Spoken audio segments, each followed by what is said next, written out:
pushing on, but then you went too far.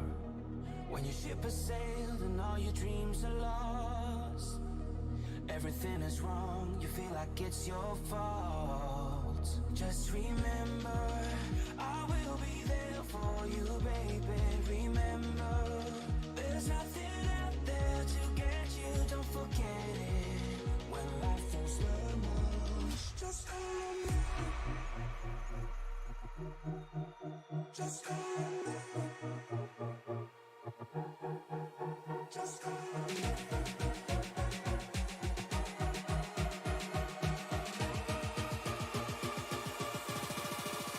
Just call me.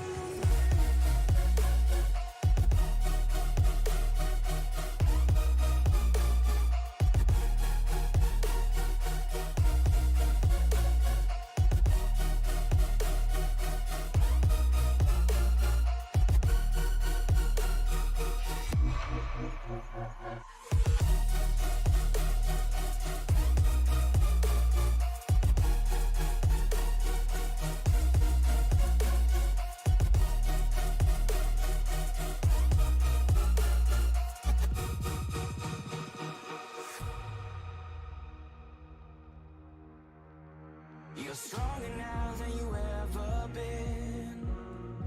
You gotta leave now, it's time to catch the wind. You will climb up high and look through the clouds.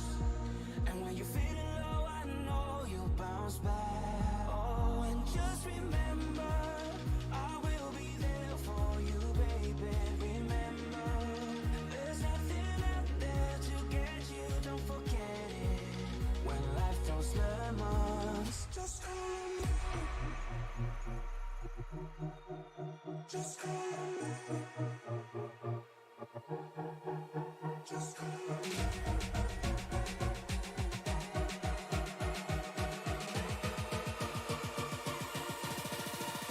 Just call me.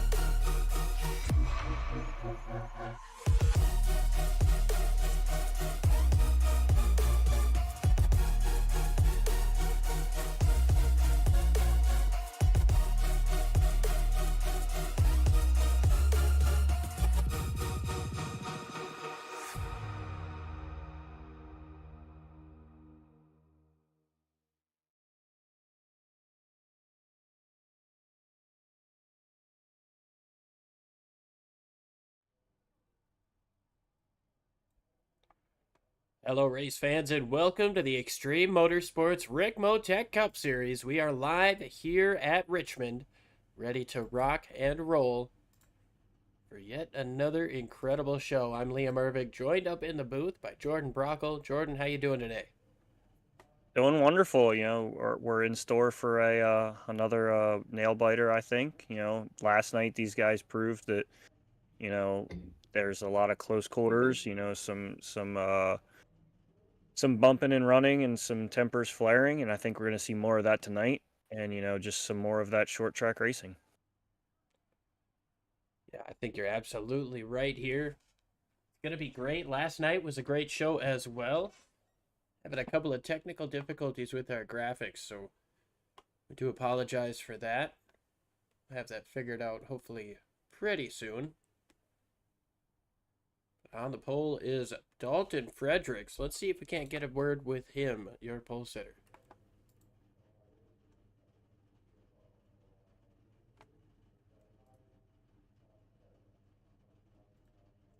Hey Dalton, it's Liam and Jordan up in the booth. You got a copy? Yes, sir.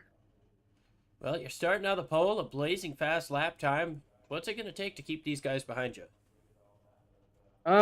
I think a little bit of patience and a little bit of luck. Gonna be watching in my mirror quite a bit to make sure I don't get moved or wrecked. So, we'll see how this race goes. And hey, at least I get to start this one, unlike last week. Yeah, we're definitely happy to see you able to start this one. 200 laps at Richmond. It's going to be a long show. Are you concerned at all about your tires? A little bit. I think our All-Star 15 TV Ford Mustang will do great out here. Got a little bit of experience on this track over the weekend, and hopefully we can conserve our tires to make it to the end of the race. Well, we'll have to see how it goes after 200 laps, but congratulations on getting on the pole, and hopefully we'll be talking to you again a little bit later.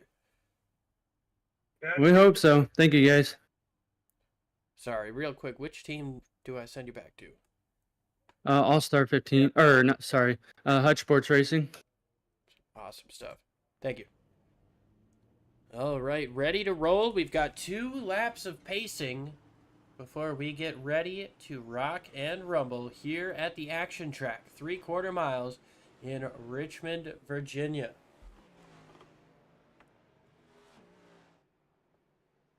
Yeah, and I'm surely excited for this. You know, these next gens are gonna, I think, be a little bit more on edge than the cars from last night, and I think we're gonna be a little bit more spicier, and some more tempers are definitely gonna flare. But you know, our starting order for tonight: Dalton Fredericks with his second pole in a row, with Jacob Bauer to his outside. Alex Relling and Michael Thwaites will start right behind. Timothy Zayas and Michael Scott List Ramler will follow suit, followed by Jonathan Cogswell and Joshua Vidal. Jacob Jensen and David Snook had a little bit of a run in last week, and they're starting right beside each other. Rob Haynes and Eric Driggins, Daniel Krim, Brandon Strower, Stephen Timko, Gary Wells, Caleb Lamb, Nicholas Renner, Marco Evans, and Parker Supland rounds out your top 20, followed by Taylor Bertram and Wyatt Franklin, Doug Tuttle, and Joe Hutchings. And rounding out the field will be Ted Pullen. Oh, Ted Pullen, he's going to have a lot to overcome here today at Richmond. The lights are going to come on. The sun is going down. The pace car makes that hard left turn into the pits. Into the Geico restart zone, waiting on the flag, man, and green flag is in the air. Fredericks gets away.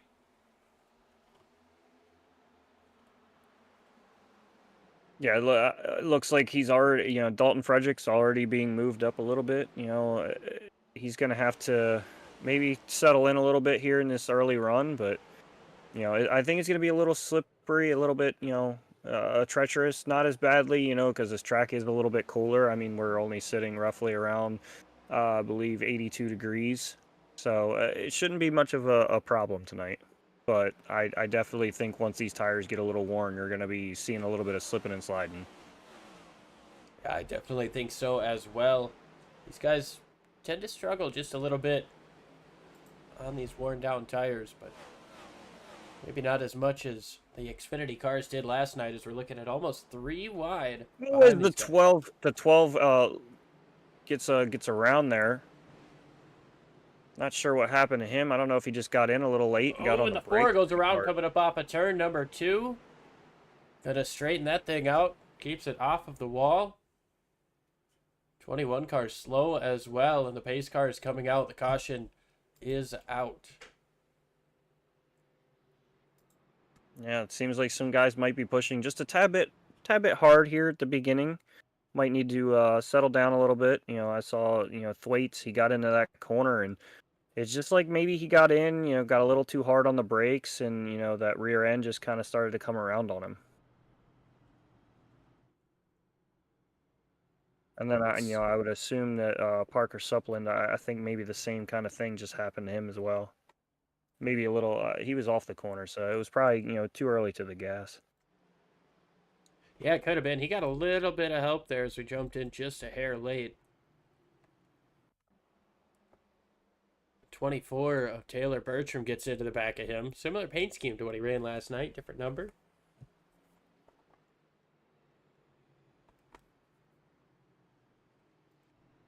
He definitely got some help on that for sure. Yeah, I think we're gonna see that get a little bit more aggressive towards the night. I think some of these guys are just gonna kind of make a little bit of enemies, and we're gonna see some pushing and shoving. We're going to see what happens here to the 12th race that gets him turned sideways through turns 1 and 2. He's got Michael Scott List Rambler coming up real quick behind him to his outside.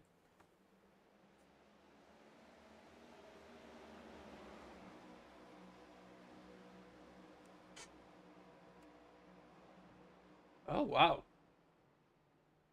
I mean, what a save. He kept it off the wall, too, but just kind of out of nowhere. Might have been on the downshift. Yeah, I almost wonder if, he got a little in there deep, downshifted a little too early, and put himself around. Well, caution out for the first time here. Comes out on lap number 4. We've got our graphics issue figured out.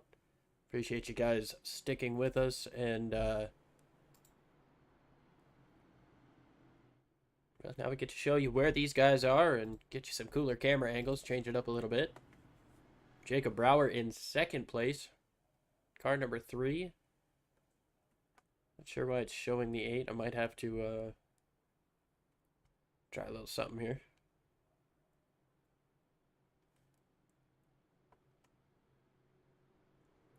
Is he showing us the 8 for you as well? I'm seeing a blue and lime green 3.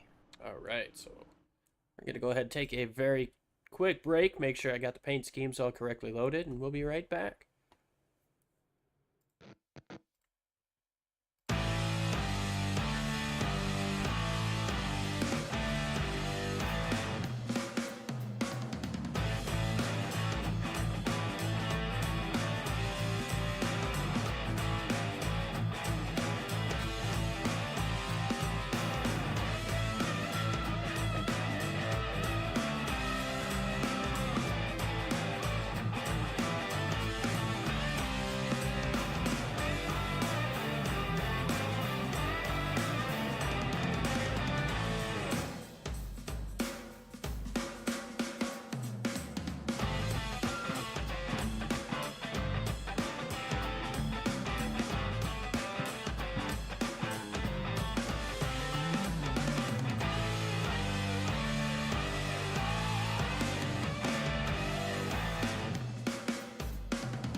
All right, back live here for the restart.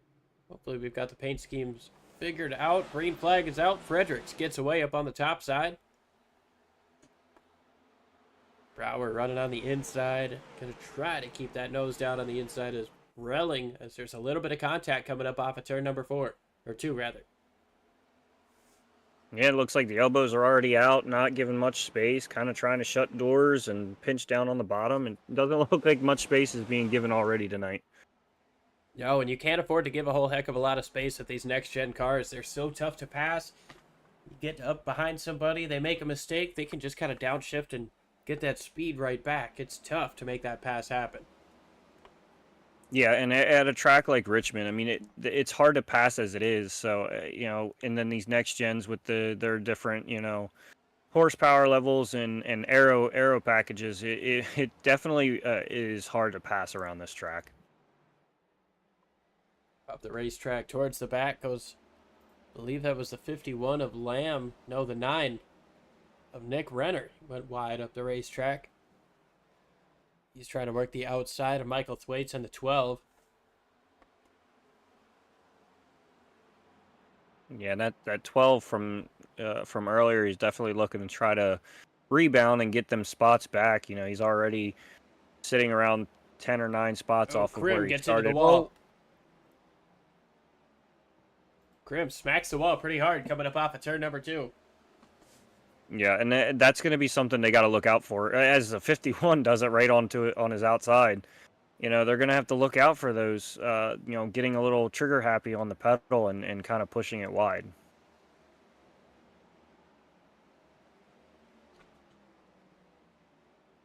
Jacob Brower in second place just put down the fastest lap of the race. Comes across the line. He's still just a little bit quicker than your race leader, Fredericks. Yeah, and I'm sure he's looking for a lot better of a story than last night. Getting spun from the lead, caution on the racetrack. Not sure. It looks like It's like Caleb Lamb's around down the back Jacob straightaway. Lamb, Brandon Storer might be involved in that as well. Yeah, he's turned around, missing that front bumper cover. Heavy damage on the front end of the 83. Yeah, not a good way to start the race. I know that we talked about it a little bit last night. Aero's not as important, but I feel like missing a complete front bumper is very hard to deal with. Well, let's take a look to see what happened to Brandon here to bring out caution number 2.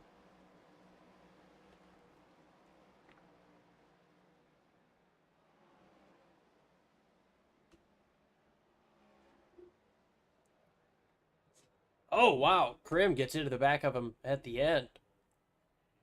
And it looks like he got a little loose on his exit and then tried to correct it, and it threw itself right into that wall. And then, the 51 got spun, trying to avoid that mess. Oh, it's such a hard impact. Yeah, and Krim just last second tries to react, but can't get out of the way. Yeah, I mean, I got to give props to Lamb there, because I mean, I'm not even sure he got even a speck of damage there. Yeah, he did a really good job getting through there. He did get turned around, whether that was from a slight scrape from that 83 or if it was from just the abrupt movements he was making on the wheel. But didn't hit the wall, didn't hit anything bad. Should be okay to continue. Yeah, absolutely. And, one way or another, he's not as bad as that 83 machine right now. Just going to allow Eric Driggins to get one of his laps back. Started on the pit lane. Lost a little bit of time.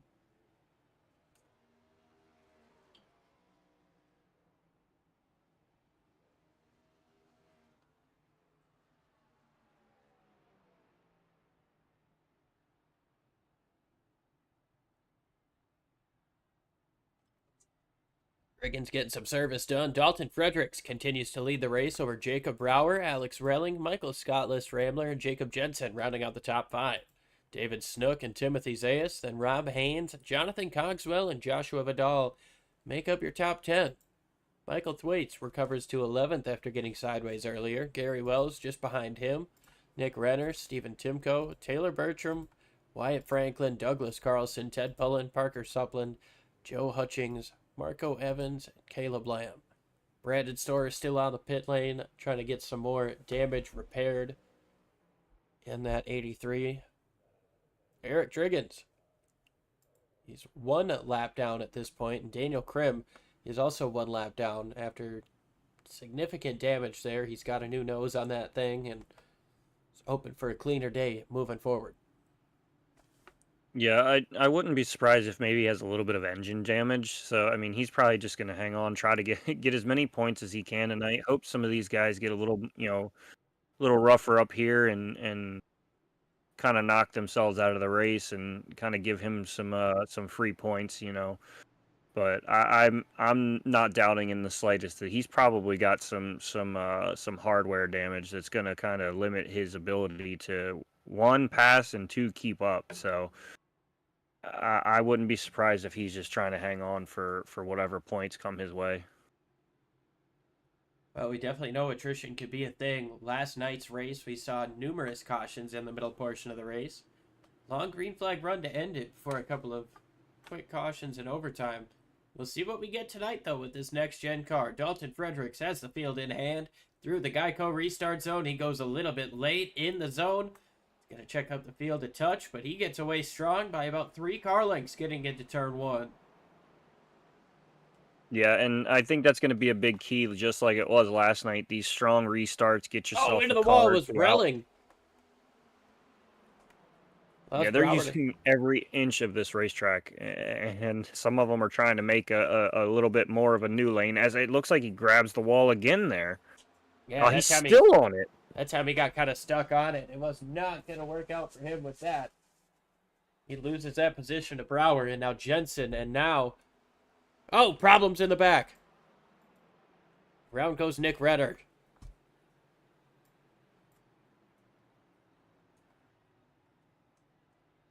I wonder if that's a similar thing with the 83. You know, just that coming off that corner and getting a touch loose and kind of having to either lock it down and spin it out or something.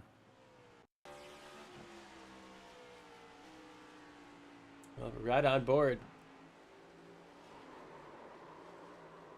Got the apron a little bit. Tough to say if there Yeah. was any contact behind him.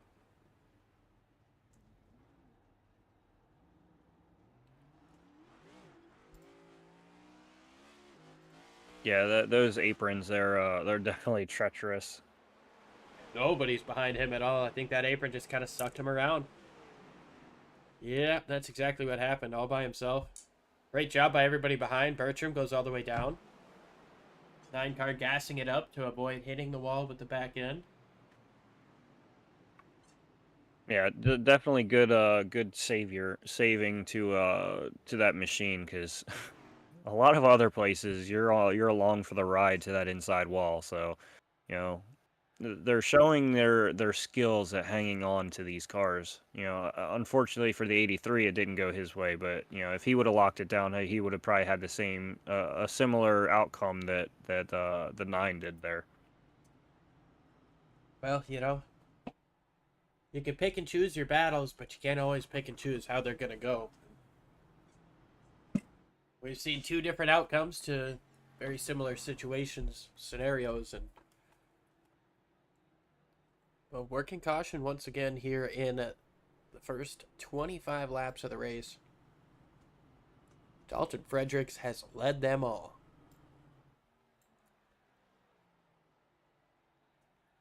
Yeah, and like you said, you know, you can you can pick your battles, but you can't pick how they go. And you know, I feel like a lot of things tonight are going to be very just flip of the coin. You know, it's one thing or another, and you're just going to have to basically pray that you're on the good side of whatever that problem may be.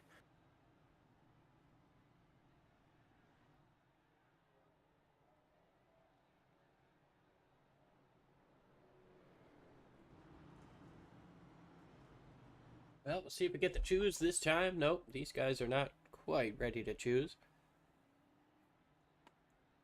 Joe Hutchings is in the pits. Daniel Krim just got his lap back. Got a little bit of work done. I was going to catch up to the tail of the field, but that right front is toast. Yeah, I can imagine that's not very fun to drive whatsoever.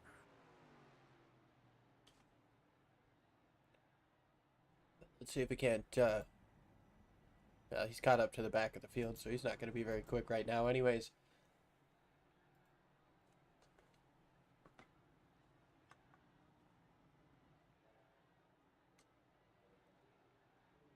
Choosing this time. Fredericks takes the top. To the bottom goes Brower. Top to Jensen. Relling to the bottom. Rambler up on the top. And he's one of 41. those guys from last night that, you know, definitely hoping for a better outcome than he had last night. You know, he got spun from the lead on the first lap and, you know, then just never, you know, battled back, but just never got there, and then ended up, you know, having a catastrophic, you know, destruction at the midway-ish point.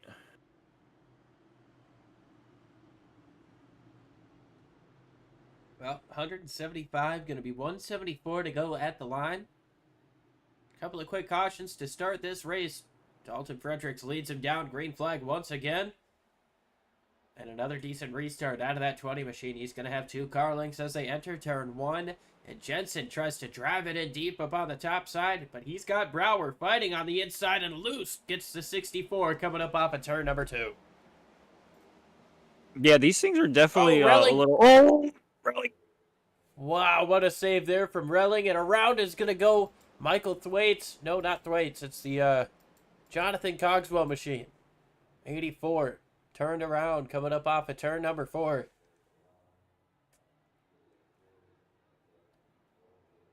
These guys are...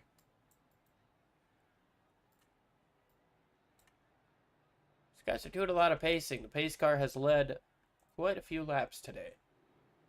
Yeah, and and as I was just about to say, I feel like these cars are on a lot more of an edge than those Xfinity cars. They seem a lot more. Yeah, he got a little bit of help there for sure. Wow, but we saw Jensen get off that corner. He was sliding a little bit, and then Stower, he was loose off exit and hooked himself into the wall, and then we had was it the Nick Renner, the 9 car, he got loose off. So these cars are very unstable.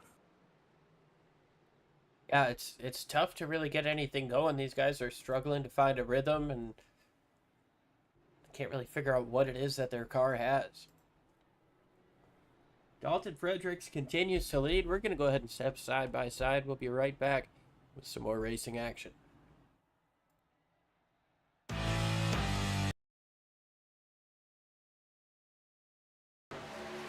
The search is over. The most comprehensive oval scoring solution is here. Featuring oval playoffs, adjust drivers per round, custom number of rounds, custom playoff points, provisionals, optional win and you're in, custom playoff displays, rookie championships, optional minimum participation, and load those results in seconds. Visit extremescoring.info today.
Back live here, drivers choosing, and Jacob Jensen going to jump down to the bottom.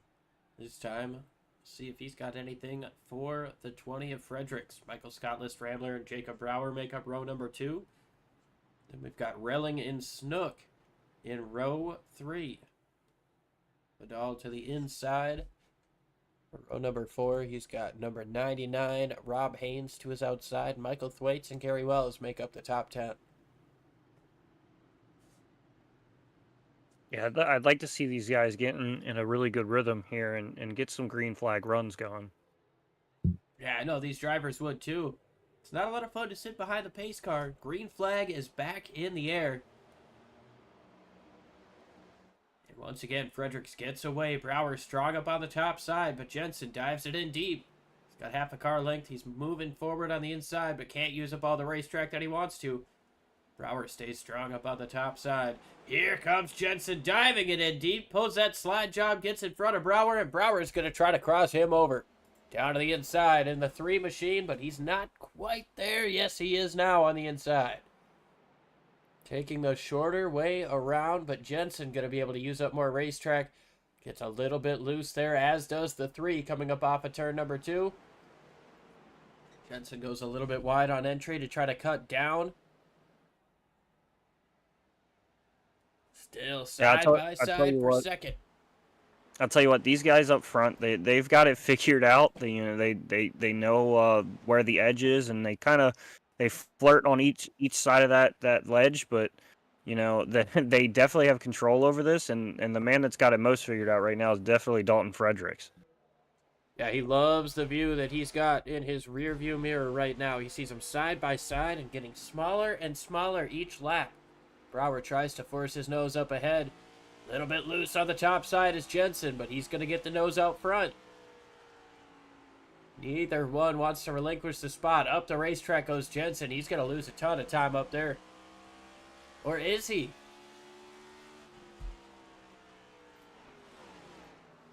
Yeah, last night we saw both lanes being used relatively well, and there was a lot of battles, but I feel like that outside line at the current moment is a little more treacherous. I'll be interested to see if we get some long green flag runs here, get some rubber built up out there. If we can see them actually using that outside line a lot better than that inside. Jensen's trying it out, but it might be a little bit too early there. You see the 41 of Snook working it up top as well. Zayas getting loose coming up off of turn number 2. He's got a couple of laps down, had to make a green flag pit stop after that restart. So tough break for that 22. He's going to be hoping for some more yellow. David Snook to the outside rather of Relling getting into turn number 1. Relling doesn't want to give that up, but Snook trying to work that outside in early on. Oh, it looks like big he's time loose moment there for Snook. It looked like he was going for a little bit of a crossover there and may have made an abrupt move a little too soon. Yeah, that thing got really squirrely coming up off the corner, and now he's at risk of losing the spot to Rob Haynes in the 99. Yeah, I mean, Haynes definitely would love to get up there and battle for this lead because he'd love to see a back-to-back finish in the point spot. I believe stage break at lap number 80. So we're past halfway in the stage. Dalton Fredericks continues to lead. He's got about half a second over Jacob Brower, but Brower, he's been just a hair quicker each time around.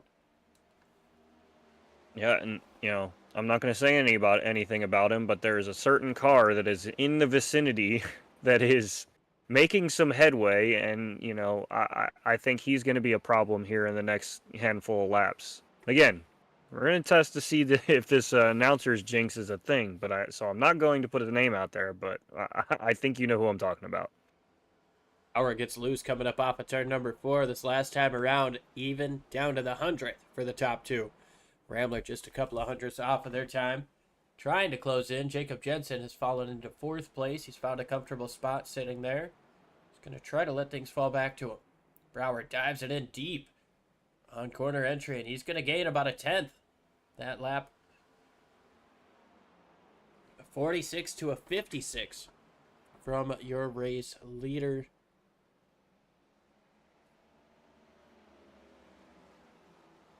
Rambler's getting a little bit closer too. He was quicker. Jacob Jensen was even quicker than Rambler. Relling was the quickest car that last time around. Top 5 are all pretty much under a blanket right now. Now Fredericks comes back with a little bit of a response. Yeah, and I mean, we're seeing like a 5-car breakaway, but then you're kind of seeing these front 3 break away from 4th and 5th there just a touch.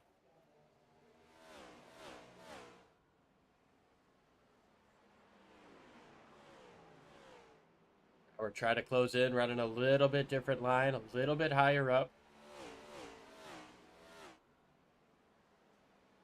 5 100ths of a second separated the top 5's lap times.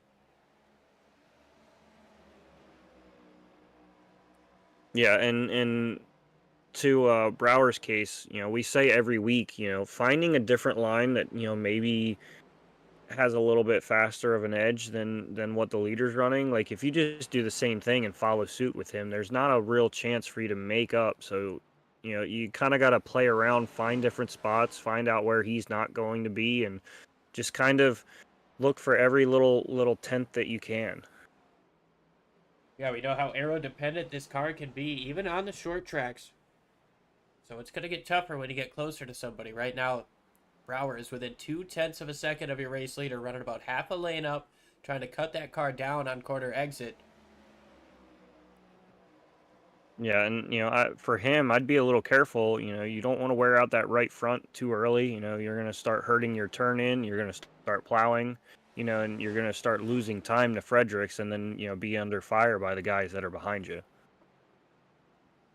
And another thing to think about here is potentially lap traffic as Douglas Carlson sits just about a quarter of a straightaway in front of your race leader in the 86. And then Parker Supplin and Daniel Krim racing side by side down the back straightaway for a top 20 position. Dalton Fredericks, he's going to have something.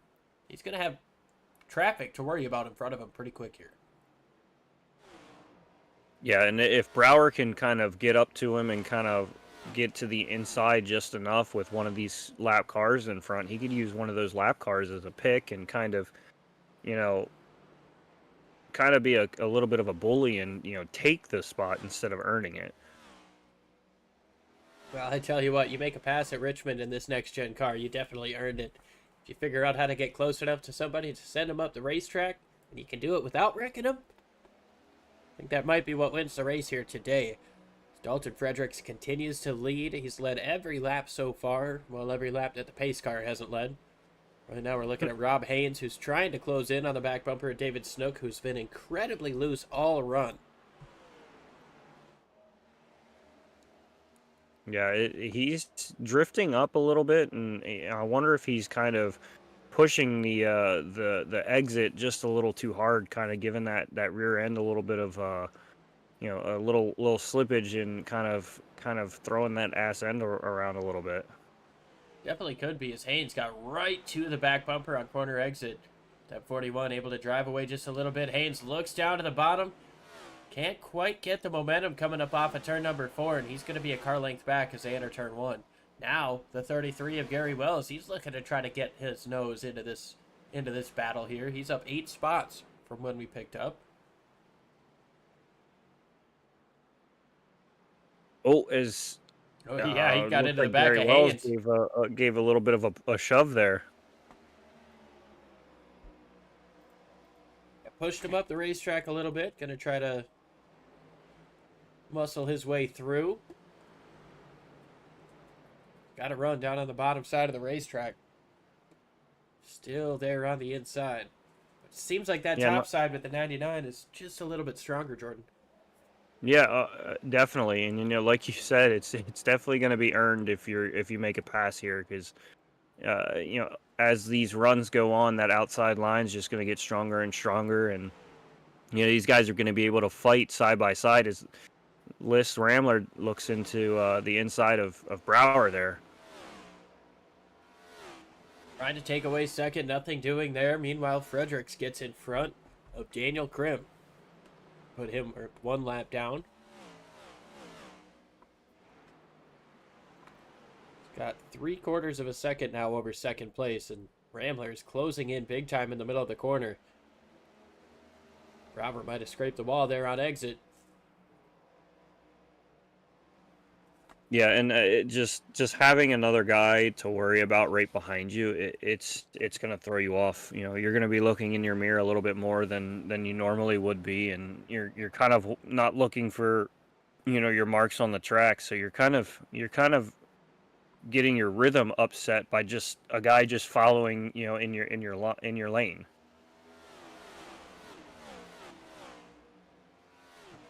David Snook looking down to the inside of the 86. That's not for position.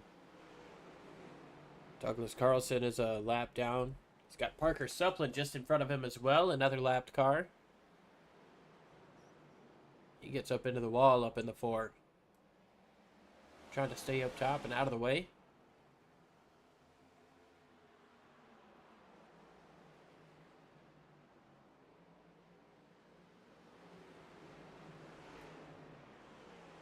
Oh, trouble off of turn number 2. Douglas Carlson goes around, spins back up the racetrack, and the caution comes out.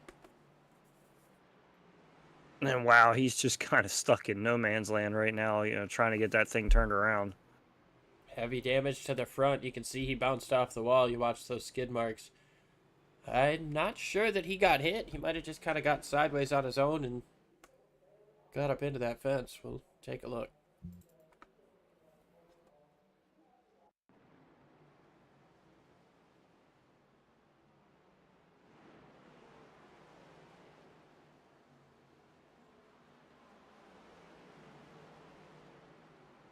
Wonder if the 22 got into him. Yeah, I'm wondering if the 22 was a little upset there because it looked like, Carlson kind of came down in front of him and kind of probably cut off his run a little bit there. Yeah, definitely some contact.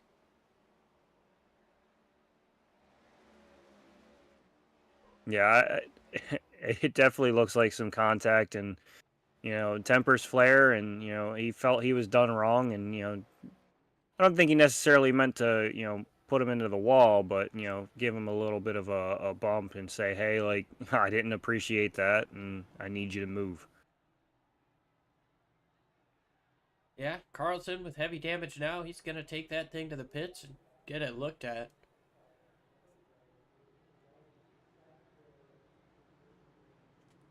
Fredericks continues to lead. Jacob Brower is in second place. He's got some scrapes to the right side of that thing. Yeah, I mean, I didn't see him make any contact with anything, but I mean, with how these guys have been running, I wouldn't be surprised if he just, kind of pushed it on exit a little bit, scraped the wall, We're not at Darlington yet, but, he's definitely got a stripe back there.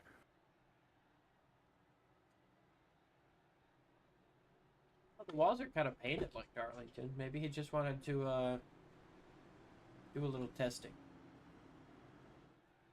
Yeah. Instead of the Darlington stripe, he's got the Richmond rub.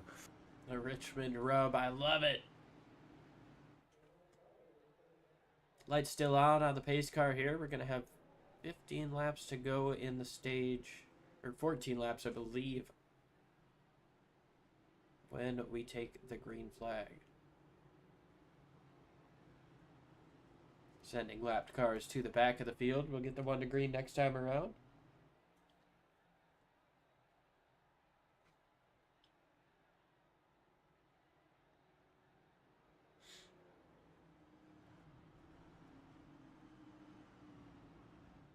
It's always interesting coming to this choose, we saw Brower, kind of pop up to the top side and, last time and try to run away with Fredericks, and it didn't quite work out for him off the start there, but, ultimately made it work. And then, as he chooses the outside again, Ramler going to the inside, I don't think I would have let that man be on the inside line, even though the top line in the control car, has been proving to be the right plan. I just don't like having such a strong racer on my inside like that. It just gives me a little bit of a creep. See how this restart goes. If he gets those two car lengths that he's been able to get every single time so far, should be in good shape. But if Scott Ramler can stay to the inside, tell you what, man, that's going to be a tough battle. Old tires here. 14 laps to go in the stage when we get the green flag. Pace car makes that hard left turn. Dalton Fredericks has the field in hand into the Geico restart zone. Green flag in the air. Brower tried to give him a shot to go. Ramler does his best to stick with him, but he's going to get cleared into turn number one. Here comes Ramler looking to the top. I will say he definitely had a little bit better of a takeoff than some of the other triers at that. He definitely stuck with them a lot closer than the guys before him.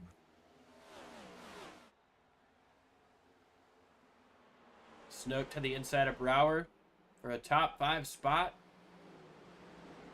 Jacob Jensen in third place. He's got Snook looking to his inside now as well.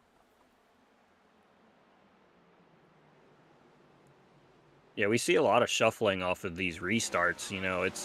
It's kind of crazy, guys just finding that little bit of space to, kind of nose their way into, the inside and kind of move a guy out, or maybe, get on the outside and, kind of pinch that driver on the inside and kind of take away his, exit.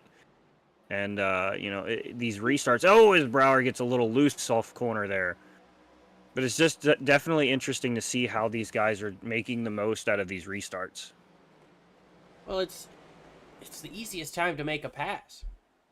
We've had a long green flag run now, and we saw how tough it was to catch up to somebody.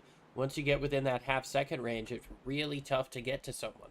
And then once you do, they can take away the racetrack as they're on your outside or on the inside, and making that pass is really, really tough. So guys are going to go out here on these restarts to try to get everything they can as quick as they can, because they know once they get spread out, the ball game is completely different. Yeah, and I mean, it's almost like they have some kind of just like force field in between the two cars. Once they get within a space, you're just not allowed through. It's kind of like back when your younger sibling was like, "What's the password?" and wouldn't open the door for you. A little bit of sideways moments there for Nick Renner down the back straightaway. He got up into the wall.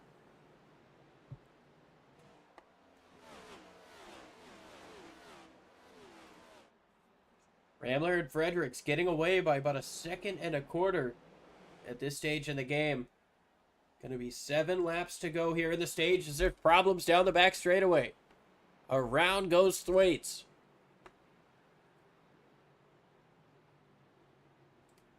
Caution comes out once again. Turn 2 seems to be a little more treacherous than, say, 3 or 4. I've seen a lot of people just get off of the corner there in out of 2 and just kind of let that rear end just kind of spin around. Yeah, that's pretty much what happened there with the 12. He got sideways, got into the car on his inside, and just kind of along for the ride from there on out.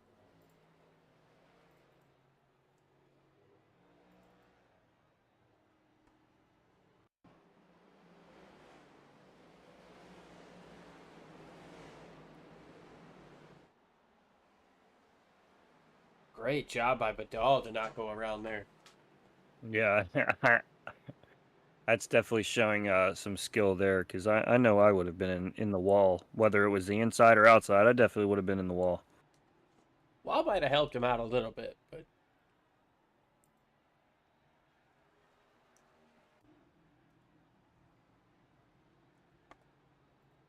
so now 5 laps to go in the stage. Will we get a restart?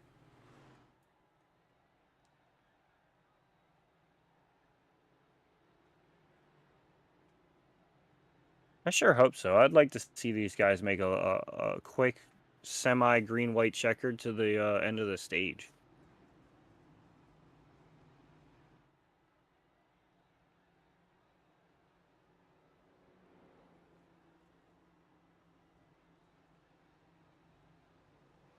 Everybody's coming in this time.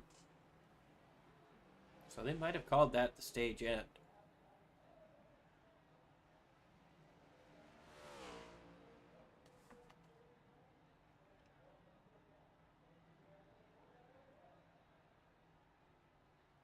Joe Hutchings and Timothy Zayas stay out.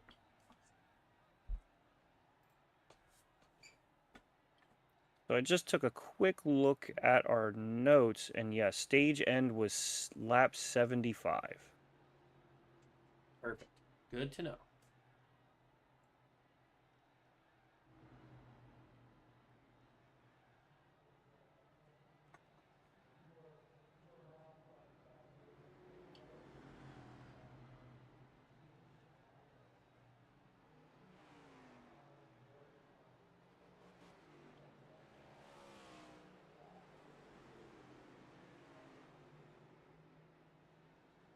I gotta tell you, that 81 car, that is a beautiful car. Yeah, really good looking paint scheme there. Colors match up well. Yeah, whoever his painter is definitely deserves a raise, because that thing is beautiful.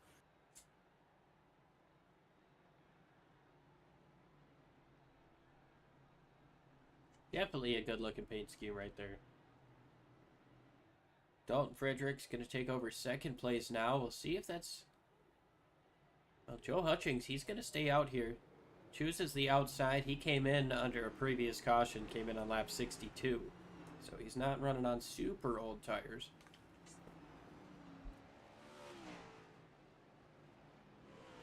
Yeah, but I still see that being a little bit of a downfall. I know it's only 13, or so laps, but I almost wonder if he's just trying to save a set for a little bit later, and just has to kind of be out front right now. I wouldn't burn a set that quickly, but I think we're going to see him fall not quickly, but relatively fast.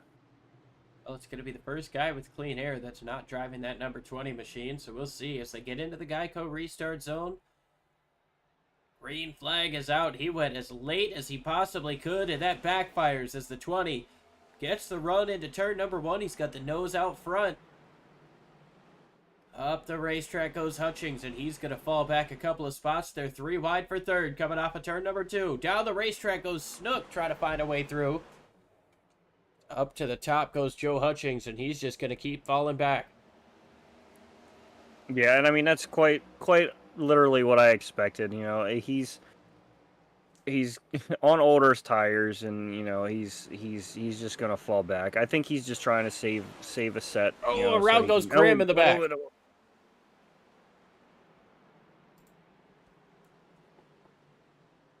No caution. Still green.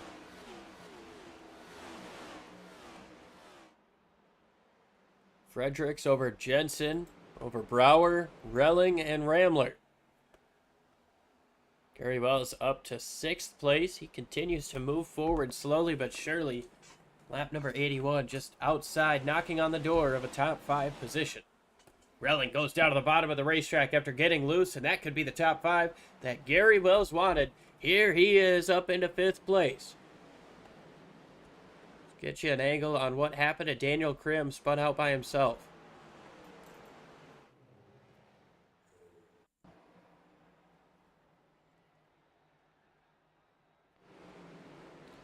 Oh, wow, he was sliding that entire corner. Yeah, it kind of looks like he took a very wide line, and it just kind of didn't. The car didn't seem to like it at all, and was just kind of upset. And we have caution. Caution on the speedway for Alex Relling. Man, what a tough break. He was in the top 5. We saw him get loose, kind of fall off, and then now he's fully around. Same deal as what happened with Krim. Yeah. I wonder if he, Ooh, wow, he keeps it off the wall there. So I'm thinking one of 2 things. Cold tires and pushing too hard, or too much brake bias in the rear. Yeah, I definitely think it's a combination of the two. I'm leaning a little more towards the cold tires. They haven't worn in. They haven't really got into the track. It is a cooler track. 82, 83 degrees. So it is a cooler track. So it's going to take a little bit longer to heat up the tires and kind of get into the track a little bit. So I definitely want to lean a little bit more towards cold tires being an issue there.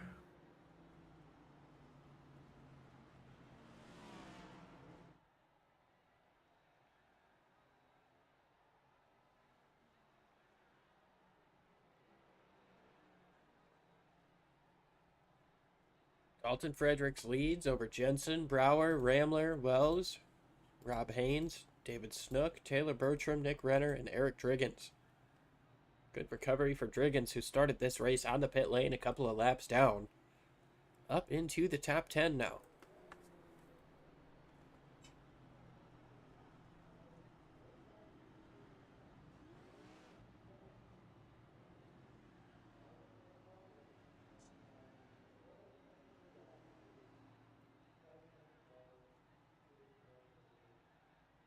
Definitely good to see Gary Wells, up 11 spots. Taylor Bertram, he's up 13. It's good to see some of these guys making some good headway. I want to see if some of these guys that have made big moves in this race, if they get up there, maybe they can challenge Fredericks for that lead, because he hasn't really been contested all that much. You know, he's kind of been able to just kind of run his own race and just kind of set sail. And, you know, we saw that from, you know, Brower last night until he, you know, unfortunately was, you know, spun from the lead. He kind of like just kind of ran his own race and kind of put himself out there for the first, I want to say 55, 56 laps. And, you know, that's kind of what's going on right now with Fredericks. You know, he's just kind of putting himself out front, just running his own race. And, you know, nobody's really giving him much of you know, a test here.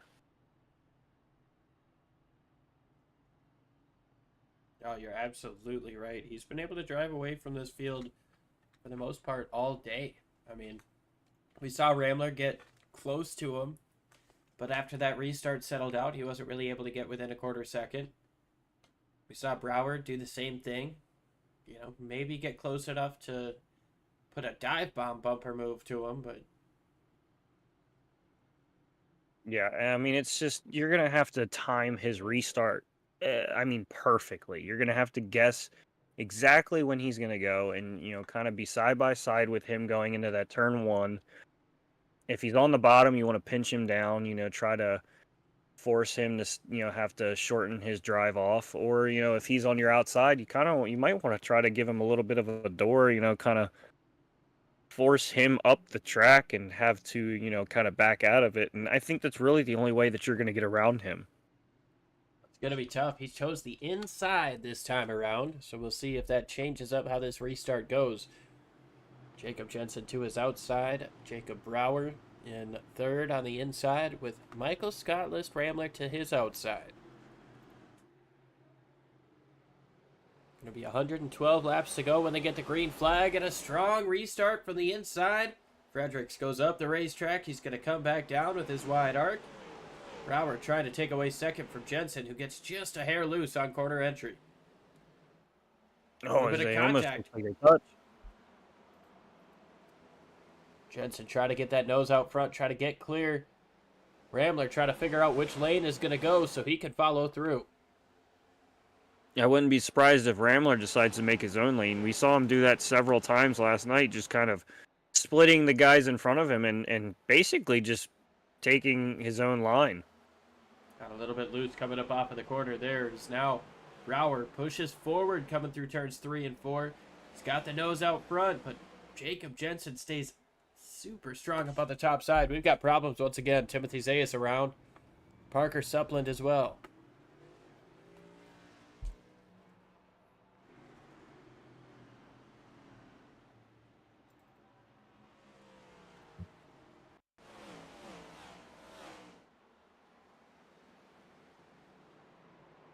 Oh, Bertram got into him. Oh, and Hutchins got a big piece of that too. Oh, it's Suppland. Wow. Ran straight into him there. And then right to their outside looked like Vidal and possibly, I don't know if it was Cogswell or Stower there, grabbed that outside wall just trying to get around it.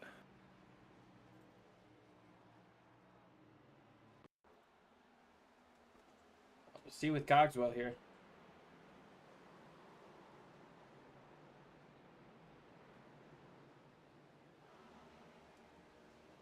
Oh, it was Vidal.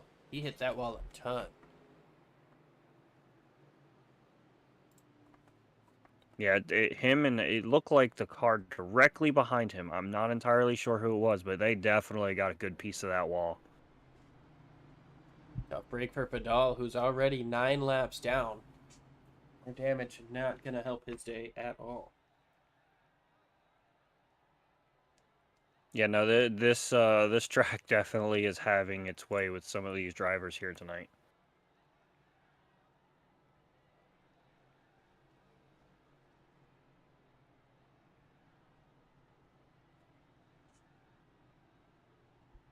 Well, we're almost halfway here.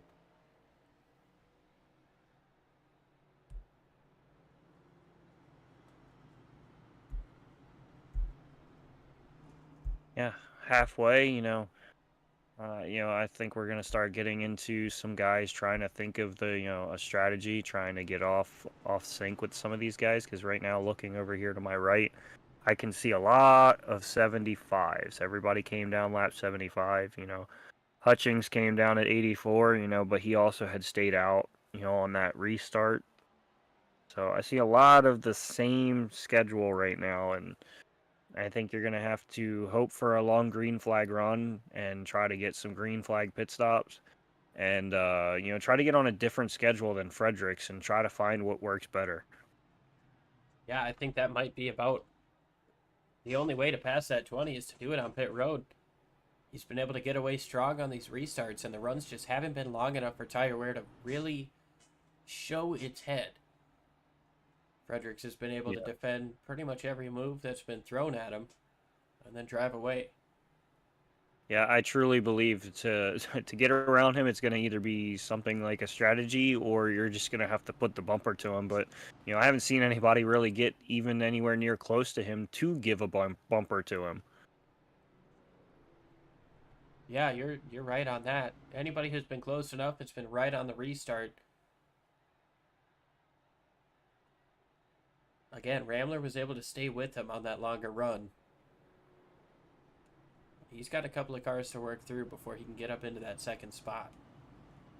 Yeah, but I mean, I wouldn't be surprised if he kind of picks it up here, and he's been so close to hitting pay dirt and getting a win and getting into that W column that I think he's going to start getting a little more aggressive as this year goes on. The more that he's denied a win, because in my opinion, he should have about 2 or 3 wins across the both series here already, and I mean we're only 3 races in each series, so I just feel like he should have at least 3 wins. Definitely been a strong car, but got to take the checkered flag first to get that win, and that's what Ramler wants to get done here. Dalton Fredericks wants to, well, he doesn't want to let anybody by him. He's led almost every lap so far. Hutchings stayed out to lead a few laps after the end of the stage. Dalton Fredericks has the field in hand once again. Green flag is in the air. Brower tried to time it down there on the bottom, but nothing doing, and a strong restart once again out of the 20. Yeah, and what I've been seeing on the last couple of restarts, Fredericks is kind of doing the old, kind of, I've seen it a lot in dirt racing, sprint cars. He's kind of letting that car behind him give him a touch.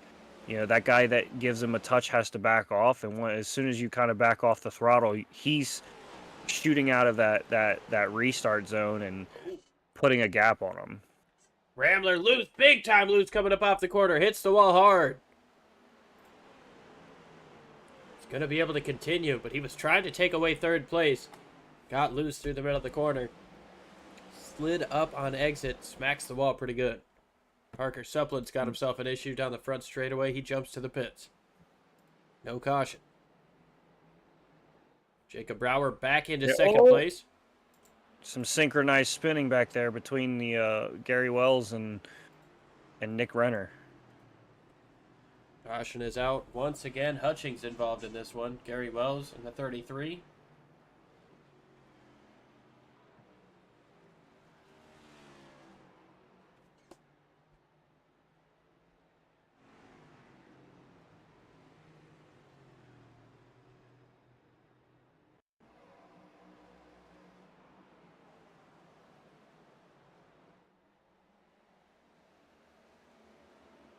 Just a bit of contact sends them both around. And Gary Wells seems to have gotten the worst of it, getting run over by, can't really see the number from here, but definitely getting run over a little bit there.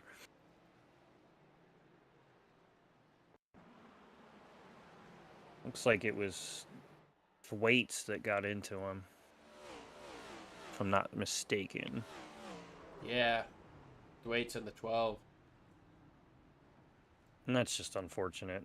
He was having such a strong run there, in and around that top 5, and was looking very promising. He's gonna have to get some new tires, get some damage repaired, and see what they've got left. As we are halfway here in Richmond, 100 laps down, 100 laps to go.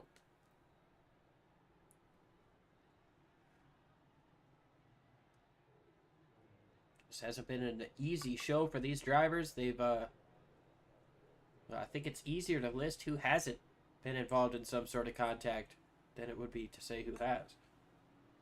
Well, I can guess. Dalton Fredericks. That's one. That's about all that I can, list for you. Yeah, we've seen Brower get up into the wall. Jacob Jensen, a little bit as well. Rob Haynes, a little bit of contact with other cars. But then again, who hasn't hit anybody outside of the 20? Yeah, I mean, elbows are out. They're throwing hands, and tempers are flaring, and Dalton's just like, go ahead and do it. Have fun back there. I'm just gonna set sail. Still got another lap before the choose here.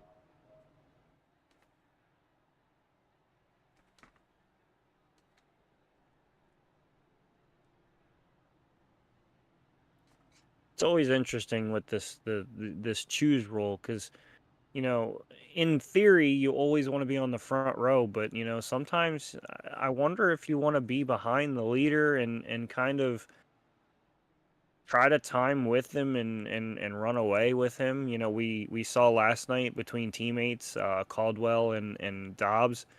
They a couple times lined up 1-2 behind each other, and were timing restarts where the two of them could get out in front of that outside car, and kind of just play protector for the two of for each of them. Yeah, but even towards the end, those guys started to race each other. As we get the choose, Fredericks, he's going to jump to the top side, let Brower take the bottom, Haynes on the bottom, Jacob Jensen up top. Relling and Snook, Bertram, Ramler, Driggins, Thwaites, Caleb Lamb, Stephen Timko, Jonathan Cogswell, Ted Pullen, Marco Evans, Nick Renner, Joe Hutchings, Daniel Krim, and Gary Wells round out the drivers on the lead lap. 19 of 25 drivers on the lead lap. 2 drivers out of this race. That's Douglas Carlson and Wyatt Franklin.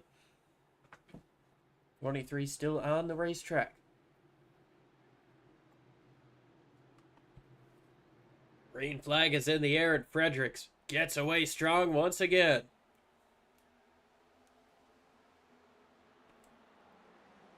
Jensen giving a little bit of a run over Brower there. Gonna try to use that top side. He got up into the wall a little bit. He's almost able to get in front of that 3. Oh, here comes Haynes down to the bottom, and David Snook, big time push to the 64. That's going to allow Jensen to get clear for second. Snook trying to take third up on the top side. Definitely seeing this outside line starting to work a lot better than that inside line. If you're Fredericks out front, that bottom line, quickest way around the track. But, if you're battling with somebody, that outside line's starting to look like the place to be. Snook, a little bit squirrely coming up off of the corner. He's going to lose that spot back to Brower. And now he's sideways on entry, has to make a big save up the racetrack. Rambler follows him up, tries to get down to the inside. They're 3 wide coming up off of turn 2, and around goes the 51. Caleb Lamb goes around. The caution comes out.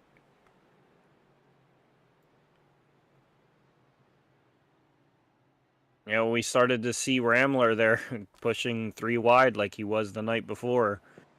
But, this turn 2, this exit at turn 2 is just grabbing these guys. And then, he had a little bit of help there, but it's just grabbing them. And it's just kind of looping them around.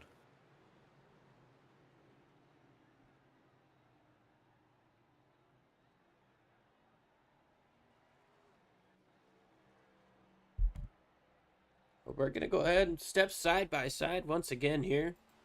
We'll be right back with the restart. The search is over. The most comprehensive oval scoring solution is here.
Choose happening this time. Dalton Fredericks chooses the outside once again, leaving Brower to the inside. Jacob Jensen. David Snook. Under caution number 9 here in the Ricmotech Cup Series. Lap number 112.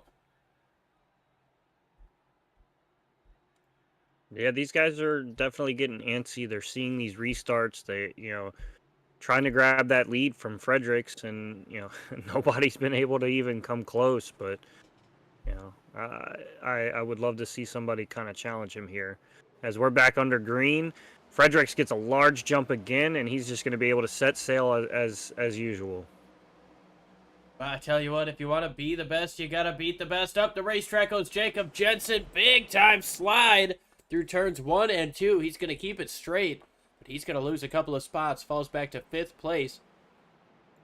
Jacob Brower sits in 2nd. David Snook in 3rd. Michael Scott List Rambler up to 4th place.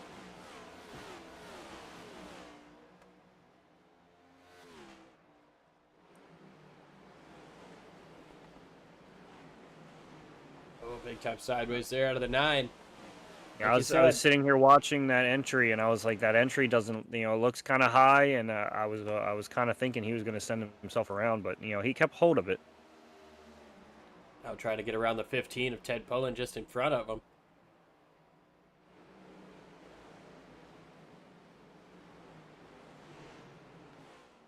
You don't want too much wheel. You have a lot of wheel in that, and I just think it's upsetting these cars. And once you have too much wheel, it's just kind of, you're along for the ride.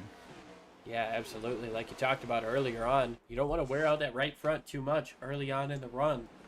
Jacob Brower, he's getting right up to that back bumper of the 20. Is he going to get close enough to give him a shot? Is it late enough to give him a shot? Yeah, I mean, I feel like you need to take that control away from him if you want to contest, because, we saw a lot last night, and we saw definitely so far here tonight that control car at the beginning of the, the restart has every bit of power. We saw the, 81 of Hutchings, kind of not really get off the way that he wanted, and they were able to stay side by side. But Fredericks, every restart, as he dives to the inside, he's going to be door to door with him. Is he going to slide up? And we get a caution. Caution is out once again, this time for Caleb Lamb in the 51 down the front straightaway.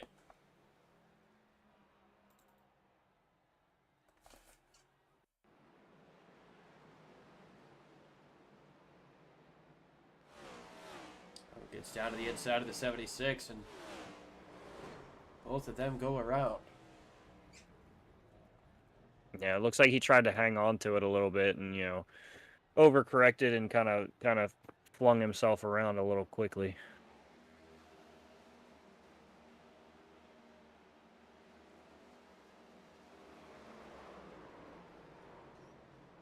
Hutchings gets another piece.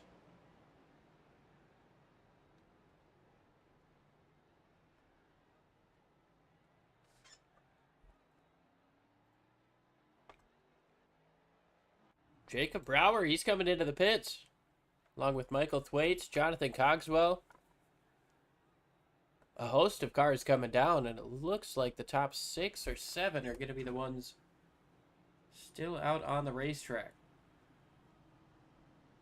We know you can't make it 125 laps on a tank of fuel.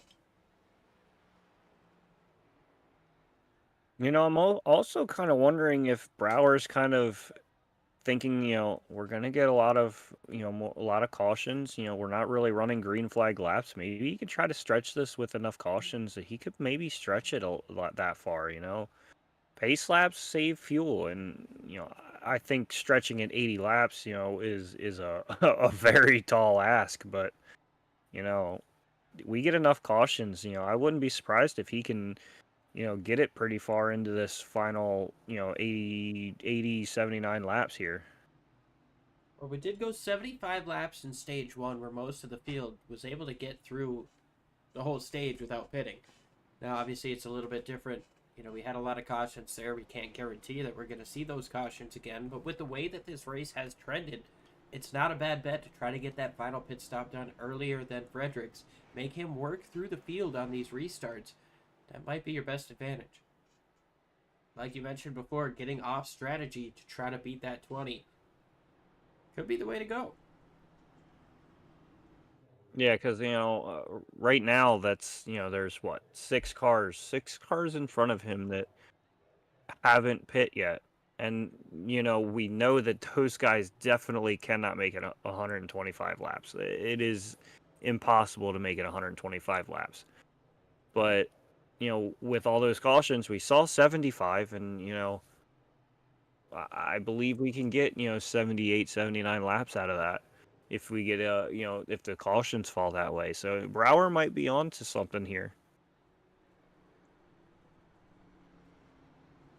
Might be. Still got a long way to go. Going to be 78 laps when they cross the line. Still got to choose, so we've got at least another lap of caution. And I think this also kind of plays a little bit of mind games with those top six there. There's a possibility that Brower gets out there and we get a green flag run and he can move himself all the way up into those top spots on fresher tires and kind of become the control car, and these guys are going to have to pit for green flag stops if we do get that green flag run, and Brower might be able to put a little bit of distance on them and maybe get a lap or a lap and a half on these guys and possibly even be able to pit and kind of fall just back in line. So I think Brower is definitely on a good strategy right now. Yeah, I would have to assume if this race goes green to the end, Brower is in the best spot. But is it going to go green to the end? Another interesting thing: Dalton Fredericks, Jacob Jensen, Michael Scott, Liz Ramler were 1, 2, and 3. Or rather, never mind. Green flag is in the air, and Fredericks gets away. Top 3 drivers on the outside were the top 3 drivers coming into that last caution. Jensen gets sideways on the entry into the corner, allows Relling to get down to the inside for second.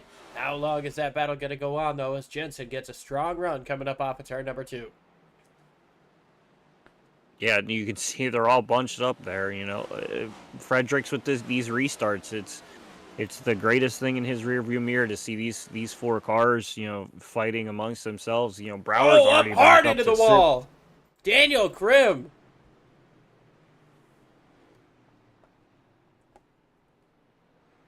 At 47 is toast. He got turned sideways, overcorrected, and hit that wall head on.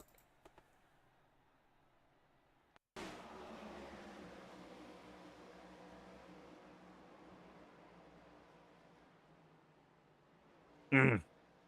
Oh, and Renner gets up in there, gets a piece of it as well. Just unfortunate. Got a little bit of a tap, tried to ride it out, and ultimately gets sent into the outside wall. I wonder if he didn't. Yeah, it doesn't look like he came down at all. No, he felt that touch, and that automatic motion in your mind to try and save it, takes over, and you kind of overcorrect. And with this car, it's so touchy that he just kind of was along for the ride there.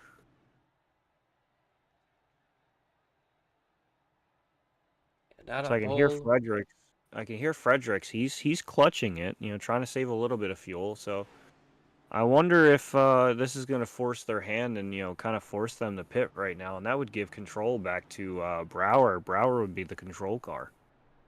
Yeah, he had a good restart there. Was able to get a spot or two, get up to 6th place. Starting to look at the back of that group in front of him, racing up in the top 5. That caution came out pretty quickly, so he wasn't able to put those tires to good use. Like you said, we could hear Dalton Fredericks clutching a bit. Is he potentially trying to make it to the end from lap 75? I think that is a huge, huge ask. Yeah, but I feel like even if he can theoretically make it to the end, it's going to be hard to hold off fresh tires. I mean, Brower's right there in 6th.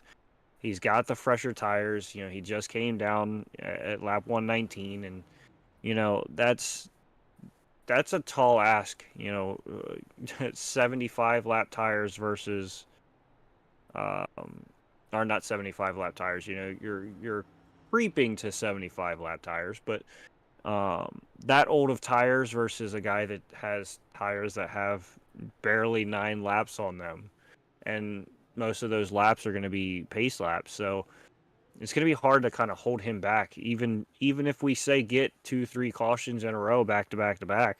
He's still going to be able to pick off one or two cars on restarts. So it's going to be a problem for these guys.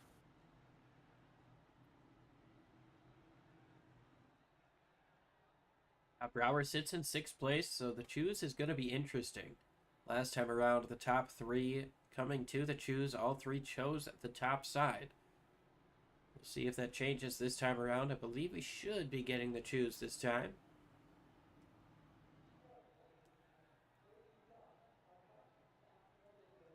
Fredericks, the dominant car all day. It's been a battle for second behind him for most of this race.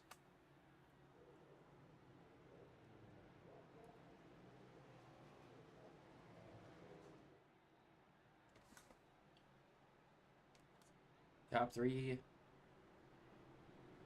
Well, it's the same 3 up top. Alex Relling jumps down to the bottom side, with David Snook behind him, Jacob Brower to the inside.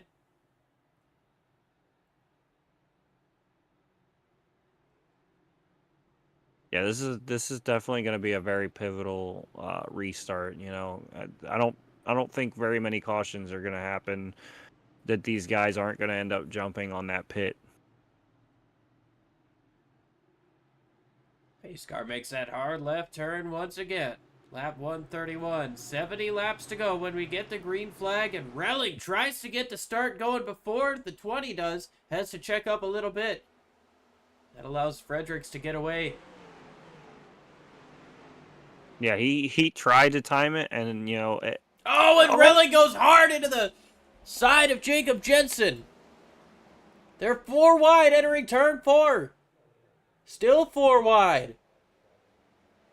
Haynes on the bottom side passed like 5 cars right there, and Snook goes down to the bottom to try to take that spot back. Thinks better of it.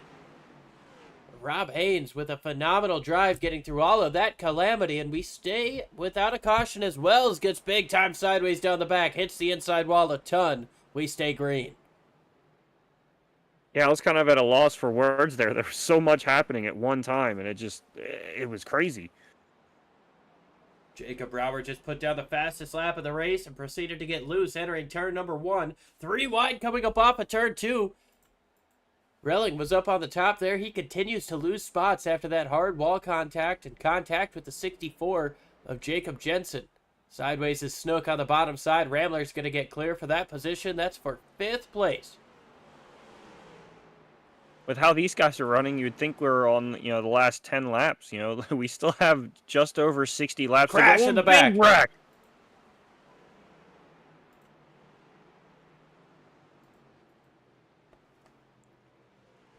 Caleb Lamb backwards up against the wall. Eric Driggins involved as well.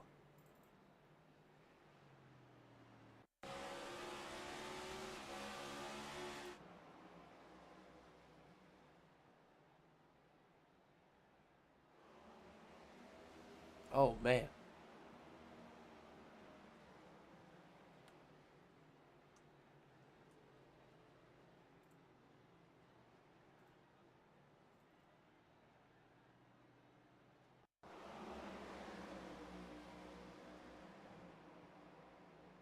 The 15 of pulling is slow just in front of these guys. The 76 tries to shoot the middle. Can't quite do it. Locks up on the brakes, and calamity ensues. Yeah, and it's just like nowhere to go there. The 76 thought about going 3 wide, and the 21 right behind him. He's just kind of following in suit, and he's gonna do whatever that 76 does, because he can see that 15 that's kind of slowed up, and once the 76 kind of committed to it, but then backed out, and that just leaves everybody behind him to get stacked up, and it's kind of hard to get off somebody that easily. Dalton Fredericks, along with the rest of the guys who stayed out, have come into the pits. That puts Jacob Brower into the lead, with Nick Renner just behind him. Gonna go ahead and step aside one more time. We'll be right back with the restart.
Green flag back in the air. Brower gets away. Dalton. Oh, and around goes Nick Renner up on the top side of the racetrack. Nobody hits him. But caution comes out once again. Yeah, not really sure what entirely happened there. I think maybe he just got in there a little hot and then tried to drive off, and it just did not like that entry whatsoever. No, you can see him already sideways, corrects it. Just goes around on his own. Great job by everybody getting around. We've had a lot of single car, two car incidents here today. It hasn't been a whole heck of a lot of big crashes. No, and I mean, a lot of it just seems to be pretty much off that turn too. You know, the guy's getting in too deep into turn one and kind of sliding it throughout that corner, or just getting back to the gas too early coming out of two and kind of sliding that rear end and either trying to catch it and ultimately, you know, causing their own demise into the wall, or, you know, just kind of doing a self spin.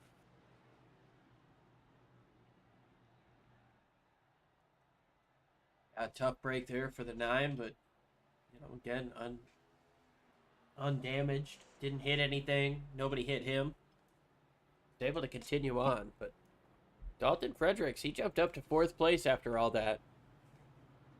He's got 16 lap pressure tires. Of course, a lot of caution laps on those tires, but first car on the freshest tires.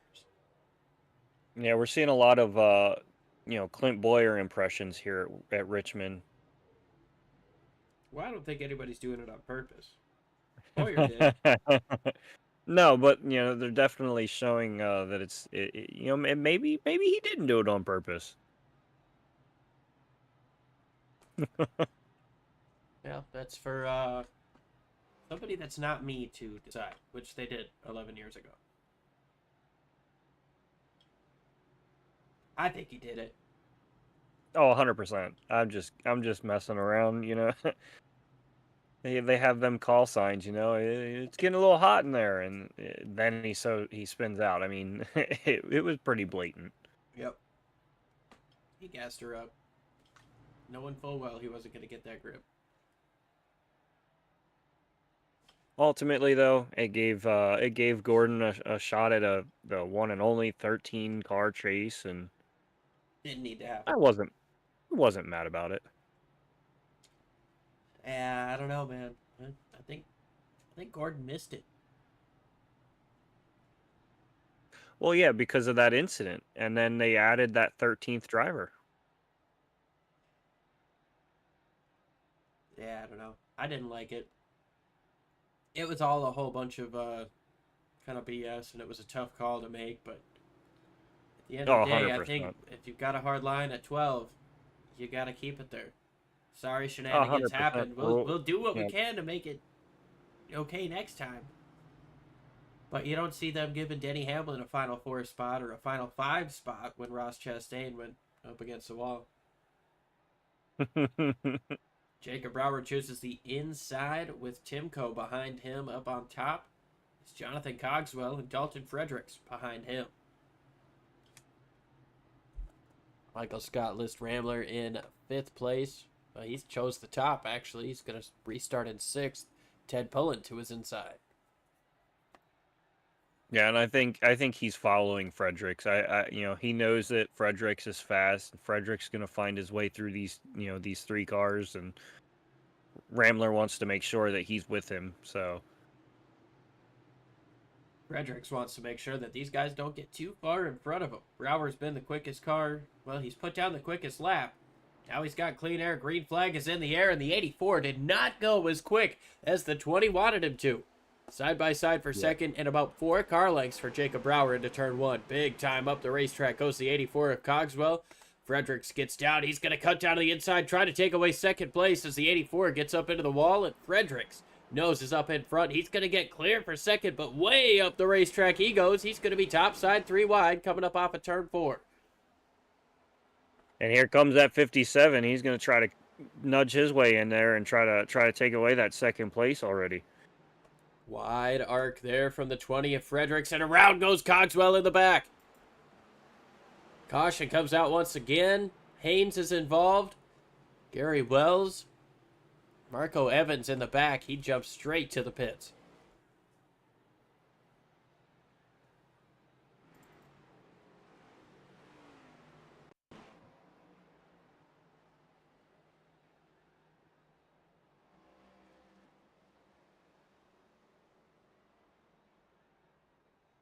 Evans all on his own.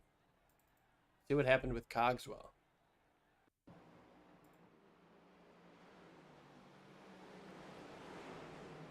Oh, Haynes just gets up, slides into him. Nowhere for Wells to go either.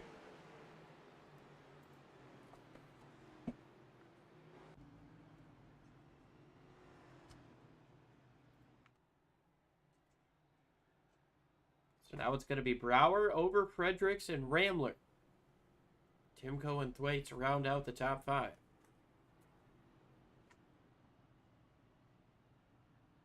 You know, and I think that strategy for Brower is starting to look a little grim. You know, it might still work in his favor because he's still the control car, but he's already under fire from Fredericks and Rambler there. Well, if he can keep getting restarts like he's had, maybe even keep getting these cautions, these heat cycles on the tires, they might help to equalize them out. I mean, truthfully, that's what he's hoping for, and that was kind of what I was, kind of, if I could be in the mind of Jacob Brower, that's kind of what I felt he was doing. Come down way earlier than everybody else, get your tires, get your fuel, and just basically play the the caution game. You know, get your good restarts, get out in front, keep him behind you, and then just hope that a caution happens, you know, and just kind of keep playing that game.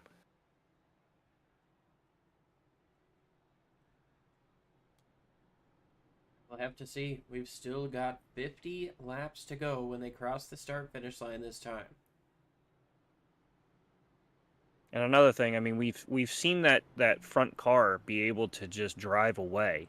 And, you know, even if he gets tracked down by, you know, the second place car, that car's not really able to pull up, you know, and make a pass or, you know, make really any kind of advancement towards the lead car. So he just needed to find any way to put himself in that front spot, and he did it by, you know, kind of short pitting a little bit. You know, I don't think it was necessarily a short pit because they did go relatively far on that, you know, on those tires and fuel, but he did come in earlier than everybody else, so, you know, I'll determine it as a little bit of a short pit there.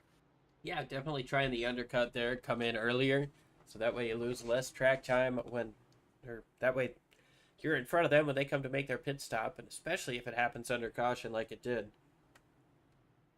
But now it's just going to be a mano, 1v1 type of deal here as Brower chooses the bottom side. Up to the top goes Fredericks. Ramler goes with him.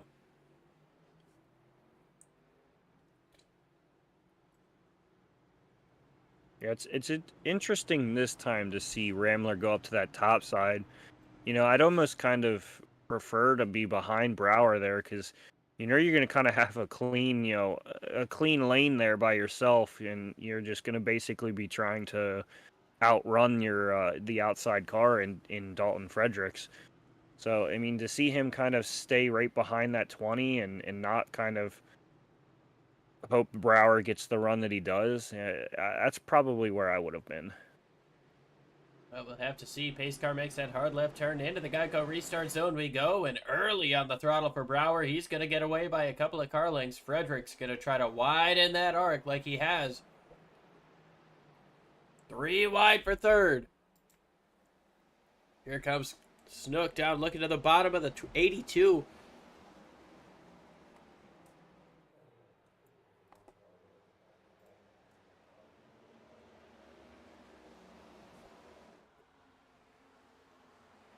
Fredericks a little bit quicker through the middle of the corner. On corner exit coming up off of 4, the 3. Able to put the power down. Nice run coming up off of 2 for Fredericks. He looks up to the top once again. Right up to the back bumper. Going to try to cross him over. Looks down to the bottom. Coming up off of turn number 4. He's got the nose to the inside for the race lead. Brower going to try to pinch him down. Little bit of contact there, and sideways is Fredericks. He's going to have to fall back in line and hope that 57 doesn't get to him.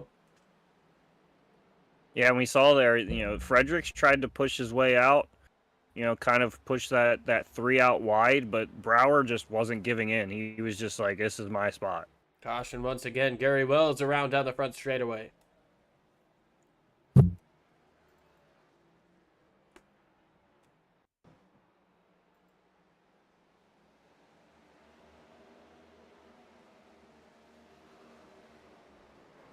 Three and 4 wide there. It's not a good spot for it.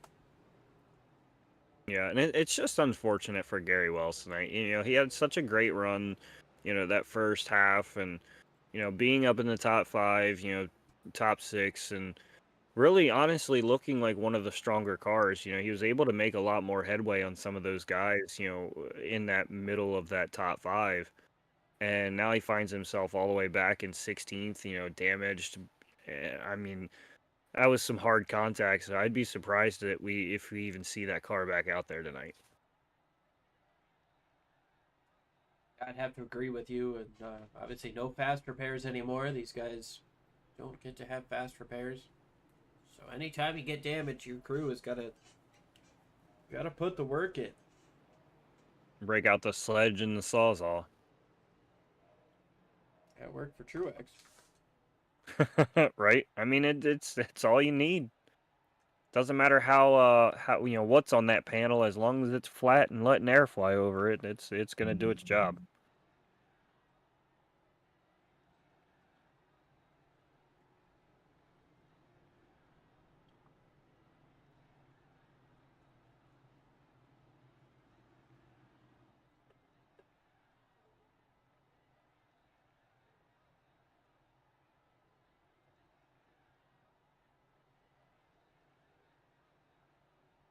No choose this time.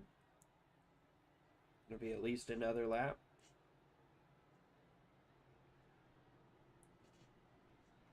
Yeah, it was a little interesting. Brower choosing that inside line. We saw Frederick taking that outside line most of the night. A couple times he went down to the bottom, and I don't think it truly matters as much as I'm trying to make it seem in my head of which lane, and it's more of just the drive off. Because once you're clear of that second car, you can move to the groove that you want and get your entry in. But you saw Fredericks taking that outside most of the time, and it kind of surprising to see Brower just shooting for that inside.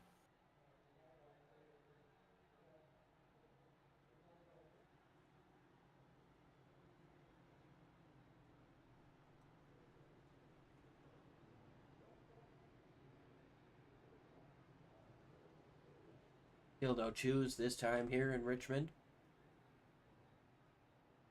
So we're coming to 40 laps to go next time around.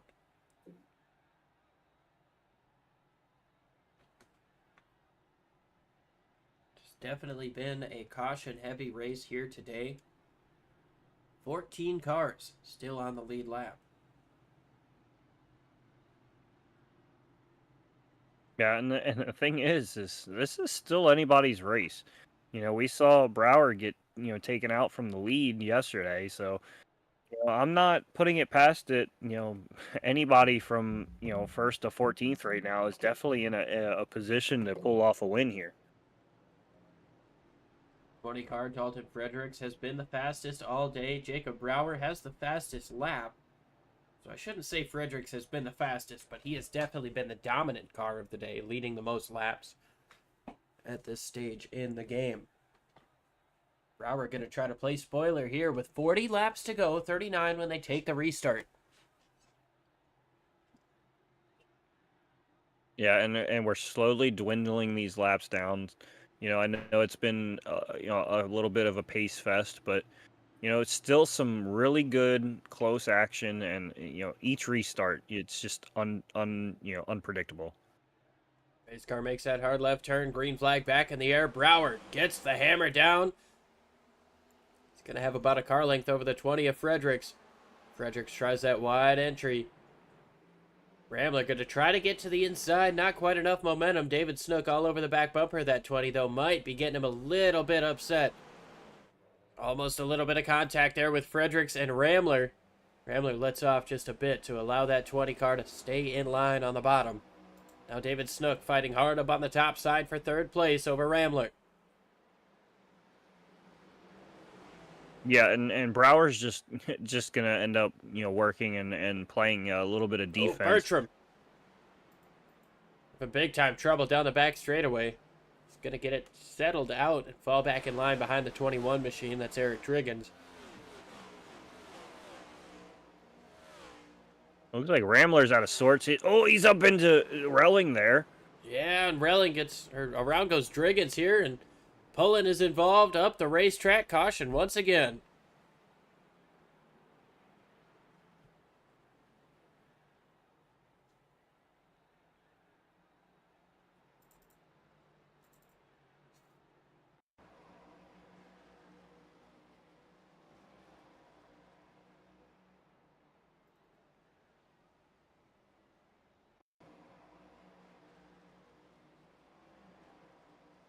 Oh, there wasn't contact. The 21 just got sideways all on his own.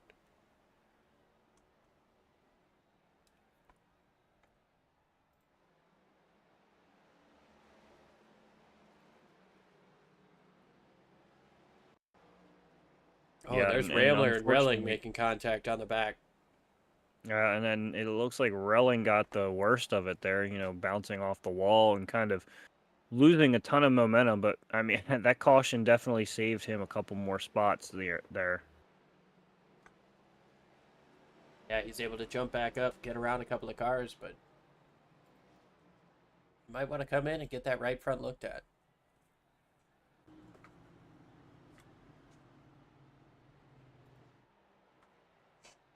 And these pit crews definitely getting some overtime pay for the amount of times that they're fixing and replacing these panels on these cars tonight. Hey, I'm surprised that nobody's just pulled out the backup car at this point. I think that should be allowed. I think I think cup cars they need to look at this. You wreck out, just go get the backup, come back out. Nah, people don't wreck out enough for that to be a factor. Oh no, 100%. And that if Ray Evernham and Chad Knaus were still in the series, they would be definitely bending the rules with those backup cars. Oh, for sure. But I mean, we can also think about the fact that we had like 14 cautions at Texas and only 5 cars DNF'd. Which is a little bit of a testament to like how far these cars have come, because I feel like there are some cases where they look at the wall just a little bit wrong, and you end up with a bent a bent rear end. But sometimes they make some contact and they're just solid.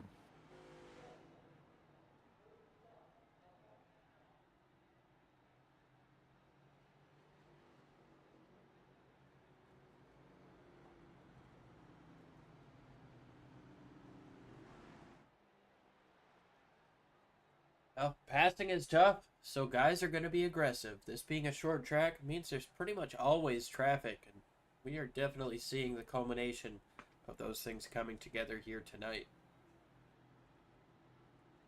Going to be 32 to go at the line. Brower leads over Fredericks and Snook. And Michael Thwaites and Michael Scott list Rambler as these guys come across to choose.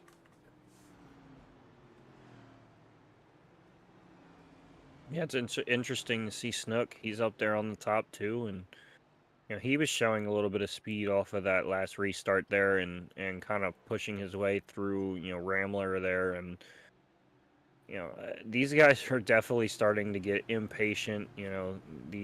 When you have your restarts and you get all amped up, and then that's taken away from you just a handful of laps later, you have to kind of reset and do it all over again, and it definitely starts to get these guys in a mindset of impatience. Gonna have 31 laps to go when we take the green flag. Brower in command. He gets away strong. David Snook looks to the inside, thinks better of making it 3 wide. Fredericks tries that wide line. He's going to come down the racetrack and try to cut under the 3 car. Coming into turns 3 and 4, not quite enough. He's going to look to the top side. Doesn't have enough to cross him over. He's going to let off the throttle just a little bit, but he's going to try to get down to the inside in turns 1 and 2. Sliding up the racetrack and up into the wall goes Thwaites, and around goes the 20. Fredericks. Hard into the inside wall. He's going to continue on. But the fastest car, the most dominant car of the race with less than 30 laps to go, has significant damage. The 21 hard into the wall as well. That's Eric Driggins. He's fallen back. But Jacob Brower holds out of the race lead now over David Snook, Michael Scott List Rambler, Rob Haynes, and Brandon Storer. Works his way back up into the top 5 after a couple of spins throughout the course of this race. And it's so unfortunate for Fredericks, but that is exactly what Jacob Brower was hoping for, because he was under absolute fire from Fredericks, and I think Fredericks just got a little too trigger happy on the exit and got himself a little loose. Maybe a little bit of contact, and honestly, that's probably the greatest thing that Jacob Brower has seen all night. Definitely could be. Let's try to take a look to see what happened.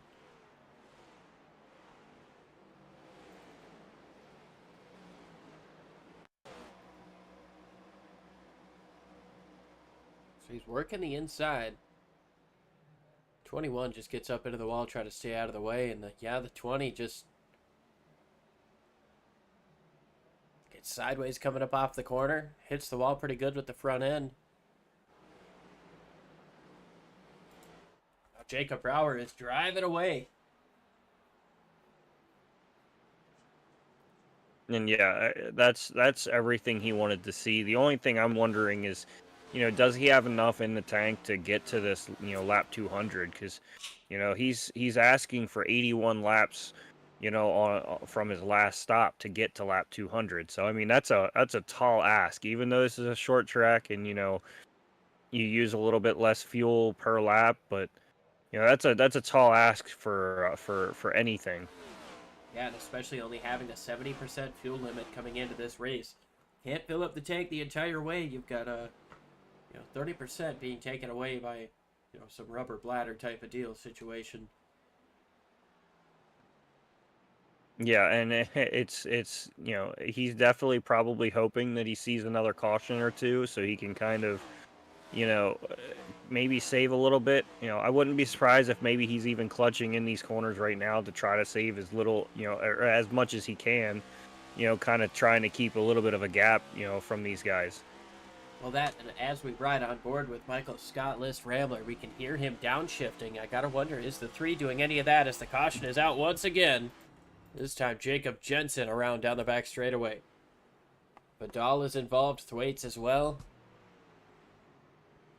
Yeah, and that's another car that, was having such a solid run and just, a little bit of a hiccup and getting himself back in that traffic and just ending up just wrong place, wrong time. Like Vidal is going to lose it on his own, overcorrect into the field. Yeah, and that's one of those instances where I feel like you should just cut your losses, You're already a little, right there on the edge of being out of, spun out.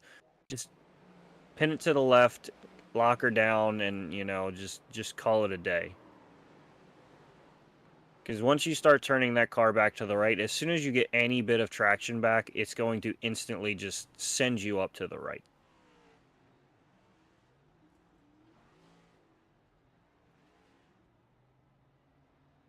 Caution out once again here. Richmond Raceway coming to 20 laps to go when they cross the stripe.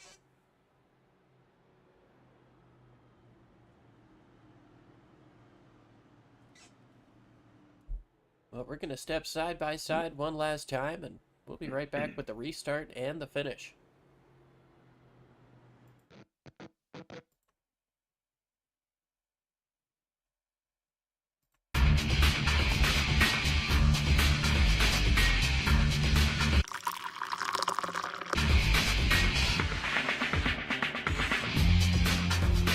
Allow extreme scoring to do the work for you.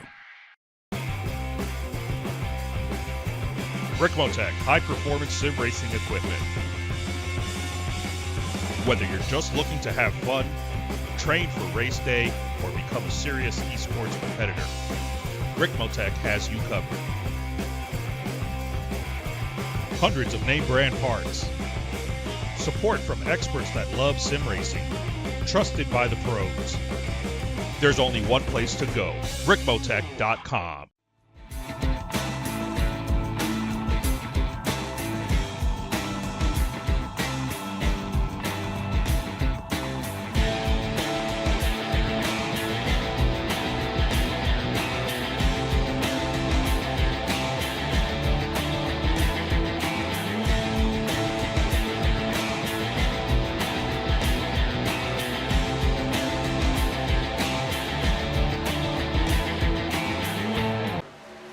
The search is over.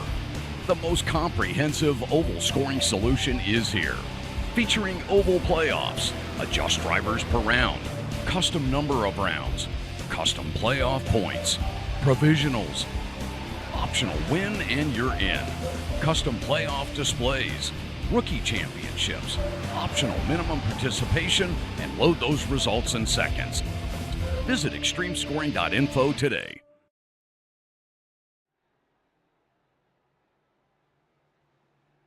Back live here, 18 laps to go. Gonna be 17 when we take the restart. Choosing has been done.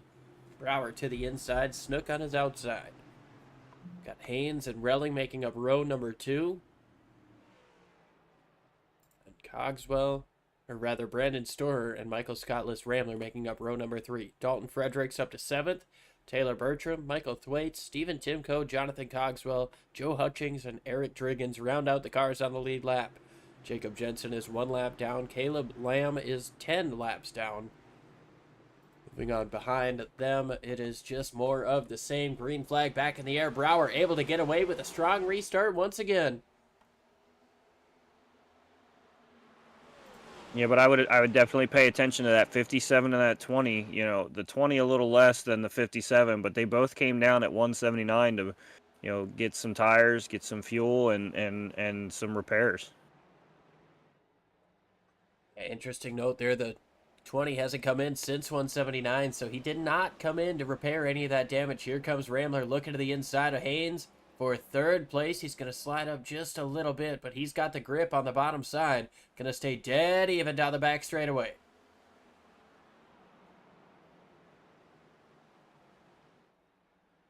Rambler going to get clear for 3rd place. Relling trying to follow through on the bottom, while Fredericks tries to push through on the top. Fredericks and Relling make contact. Everybody gets through okay. I thought that was going to be big. That was a close call there for sure.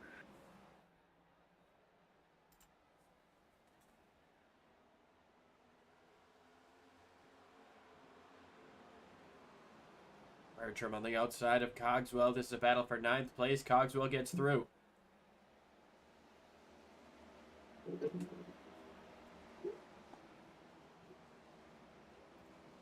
Rambler trying to find a way around that 41 so he can start to chase down the 3 of Brower.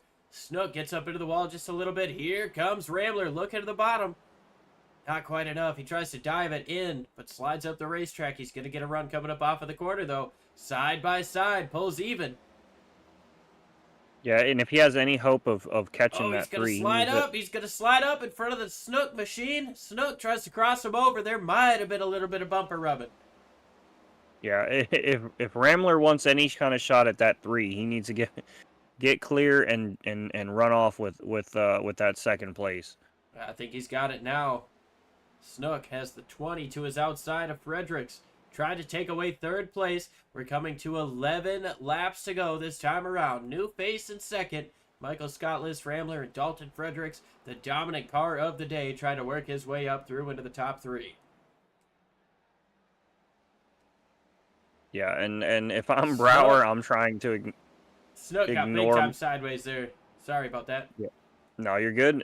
If I'm Brower, I'm not even paying attention to my mirror. I'm looking at my marks. I'm hitting my marks, and I'm making sure I'm doing everything that I possibly can right, and not even giving those guys a second thought right now. And laps to go for Jacob Brower. He's got 3/4 of a second over Michael Scottless Rambler. Dalton Fredericks sits in 3rd place, just 1/4 of a second back. Coming across the line, we'll see who's quicker. Looks like the 57 is going to be 0.2 quicker across the line.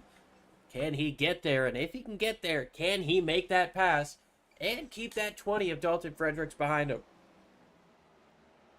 It's definitely a tall task to keep that 20 behind you. You know, he's been the stronger car for the entirety of the night, but you know, with a little bit of damage now, you know, it's a completely different car. Well, he's trying to drive it like it's the same car. A big wide entry into turns 1 and 2. Not able to close in on that 57 very much, but I tell you what, that 57 closing in on your race leader as we come to 7 laps to go. It's less than 0.4 of a second now. Yeah, and you know, this is where I'm starting to get that feeling that, you know, the gloves are off. You know, if he's got to move him to get that win, he's going to move him. You know, he's not going to try to wreck him, but he's definitely going to put that bumper to him and make it difficult on him. We haven't seen a whole heck of a lot of bumpers being used tonight, at least, you know, intentionally. It'd be interesting to see if we can get a bump and run here at the end, or Brower's going to be able to hold on. Rambler getting closer and closer, within 1/4 of a second now, coming up off of turn number 2. He's going to have himself a run. Not quite enough to make the dive into 3 and 4, but he's going to rock that bottom, get close in the middle. Loose is Jacob Brower, and that's going to give Rambler the chance to look down to the inside, entering turns 1 and 2. Brower gonna pinch him down, not let him use up all the racetrack that he wants to, but those fresh tires on the bottom, they stay strong. They're dead even across the back straightaway. Brower right up to the door of the 57, uses all the racetrack he can. He's got the lead by a skosh across the line with 4 laps to go. Yeah, and Brower definitely using it, that whole, pinch him to the line and not let him get a run off. And Little bit of contact down the back straightaway that sent Rambler just a little bit squirrely. Up the racetrack goes the 3 of Brower. Coming up off of the corner, though, who's got the run? That time by, I don't know who led that lap. 3 more times around, and there's going to be contact sideways. It's the 57 of Rambler. He's going to save it down on the bottom. Jacob Brower tried to cut down and pinch him as much as he could. Contact was made, and now it's Dalton Fredericks versus Jacob Brower once again. 2 laps to go, 1.5 miles to decide it here at the action track. Yeah, and Liz Rambler, I think he just got a little happy there. It's hard to drive off that bottom, and not really get that full drive off that, off the apron there. And Brower is playing some of the best defense possibly. As the 20 gets to the bumper, I think he's going to use it. Yeah, he's on that bumper, getting into turn 1. He stays on him, pushes him up the racetrack, all the way up the racetrack, and Fredericks gets through, but gets a little bit loose. Does Brower have enough for a crossover? He's going to look down to the inside, coming through turns 3 and 4. There's contact made. Up the racetrack goes Fredericks. Up the racetrack goes Brower. Down to the bottom comes Brower, and he's going to come up off of turn number 4 and take the win. Jacob Brower gets redemption from last night after getting spun from the race lead with a last lap pass after getting past with 2 to go. Gets the checkered flag over Dalton Fredericks and Michael Scott Liss Rambler in 3rd place. Brower felt that push the entire way through the front stretch and turn 1. He felt that the whole run. And once Fredericks got around him, Brower said, "Well, if you're going to push me, I'm going to push you." All's fair in love and war. We had ourselves an incredible battle for the race win. And, it's impressive that, Fredericks, bounced back like he did, after spinning, self-spinning, catching the wall, still able to pull it all the way back up to 2nd. He had a shot there for the win. And, ultimately, I think he made the move a little too soon. But, when it's there, you got to take it and, just got to hope for the best. Speaking of hoping for the best, let's see if we can't get with Michael. Talk with him about his save and about his podium finish.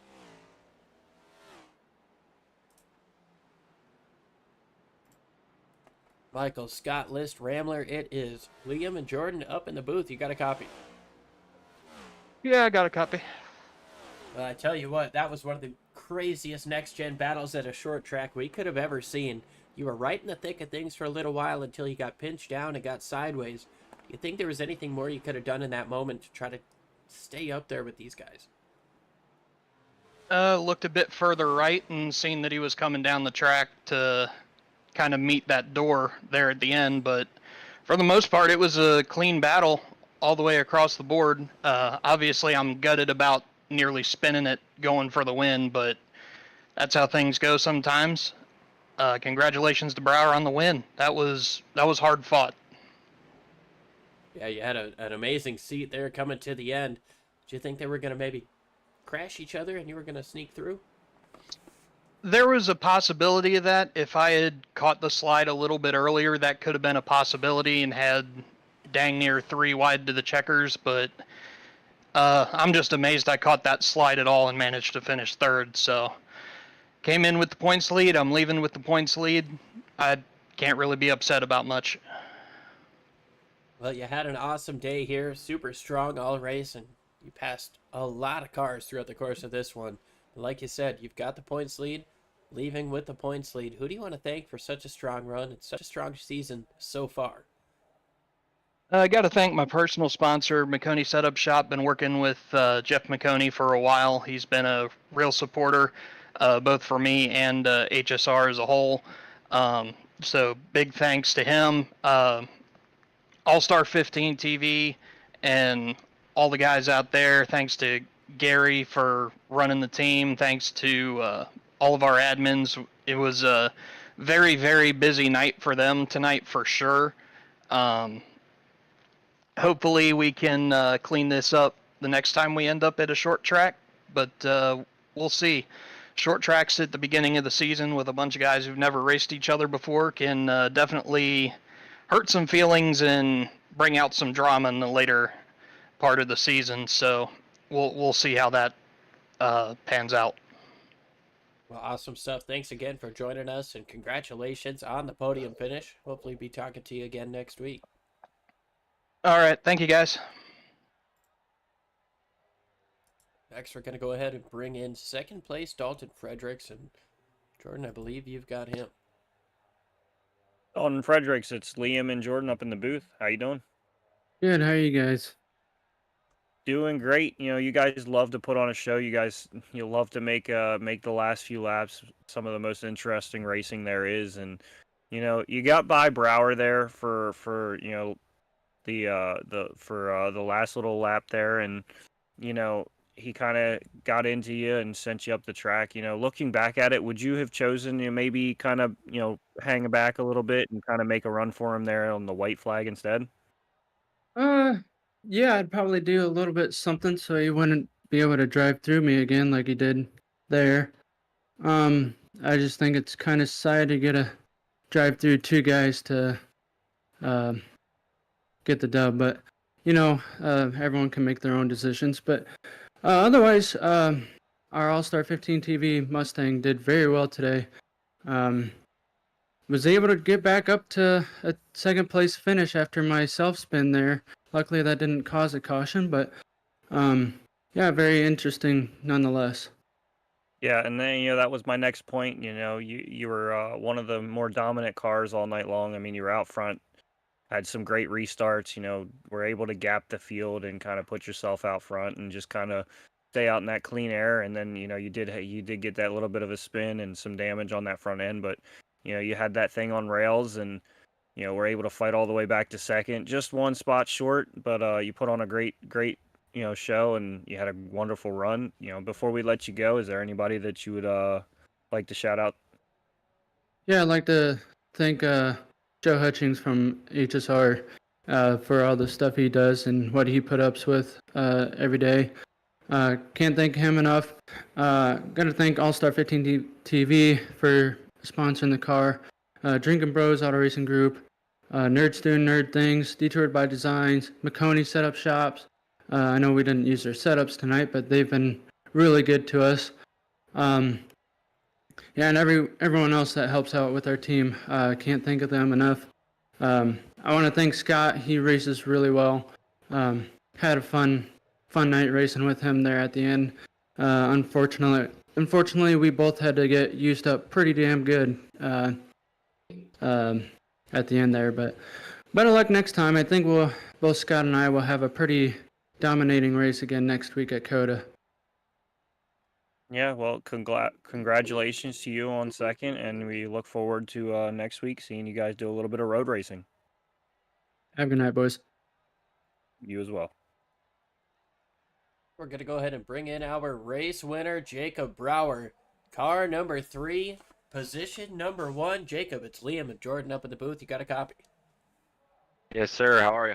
Doing pretty good. You guys put on an amazing show here in these last couple of laps. Walk us through the battle that you guys had here in this last 5 laps. You had some contact with the 57, got him sideways down, and then, well, of course, those last couple of laps with Dalton Fredericks. They're on quite a bit fresher tires than me by about 50 laps. We kept having those yellows, so I didn't think we were actually going to get a run to the finish. But you know, he moved me out of the way going into 3, or into 1 on the last lap, that's fair. I understand that. I didn't mean to get into him as much as I did. My left front locked up pretty bad. But nevertheless, I'm just glad that it didn't wreck anybody and we all finished 1, 2, 3. I hope it was fun to broadcast. Yeah, that last run to the finish was incredible, and go ahead and watch you and Dalton race it out for this last lap here on our broadcast. But yeah, like you mentioned, he got into you coming up into turn number 1 on that white flag. Is that pretty much the move going into 3? Was that kind of all is fair in love and war there? I just meant to get back to him the way he got to me, but my left front locked up as soon as I touched the brakes. So I got into him a little bit more heavier than I intended to, unfortunately. But nevertheless, I'm just glad that we were able to park it in victory lane. Well, that 3 car was super strong all day. You seem to be, I mean, you along with the 20 and the 57 seem to be the class of the field. Who helps you get it done? Who helps you run so strong week in and week out? As of this week, I am actually a solo operation. But I'd like to give a shout out to you guys in the booth. We appreciate you. Hopefully we gave you guys a good show tonight. Thank you to everybody over at Extreme for what they do. Yeah, that's about it. Well, I usually end with the sponsors, but since you're running solo, I'll ask you another question. Does this make up for what happened last night? No. No. No, Oh. that one hurts. Unfortunately. Well, I mean, it helps, but just the fact that a lap car and I got together and ended up just derailing my race after that kind of stings a little bit. Well, Jacob, you come away with the checkered flag here in the Ricmotech Cup Series. Got Coda coming up next week, so hopefully we'll be able to talk to you again there. But congratulations on getting the win here at Richmond. Go ahead and celebrate. Alrighty, thank you guys. I appreciate it. That's going to about do it for us here on Sim Racing Media. We'll go ahead and give you our results. Oh, maybe not. The session has closed. We're going to back it up. Pretend you guys didn't see that border. Jacob Brower gets the job done.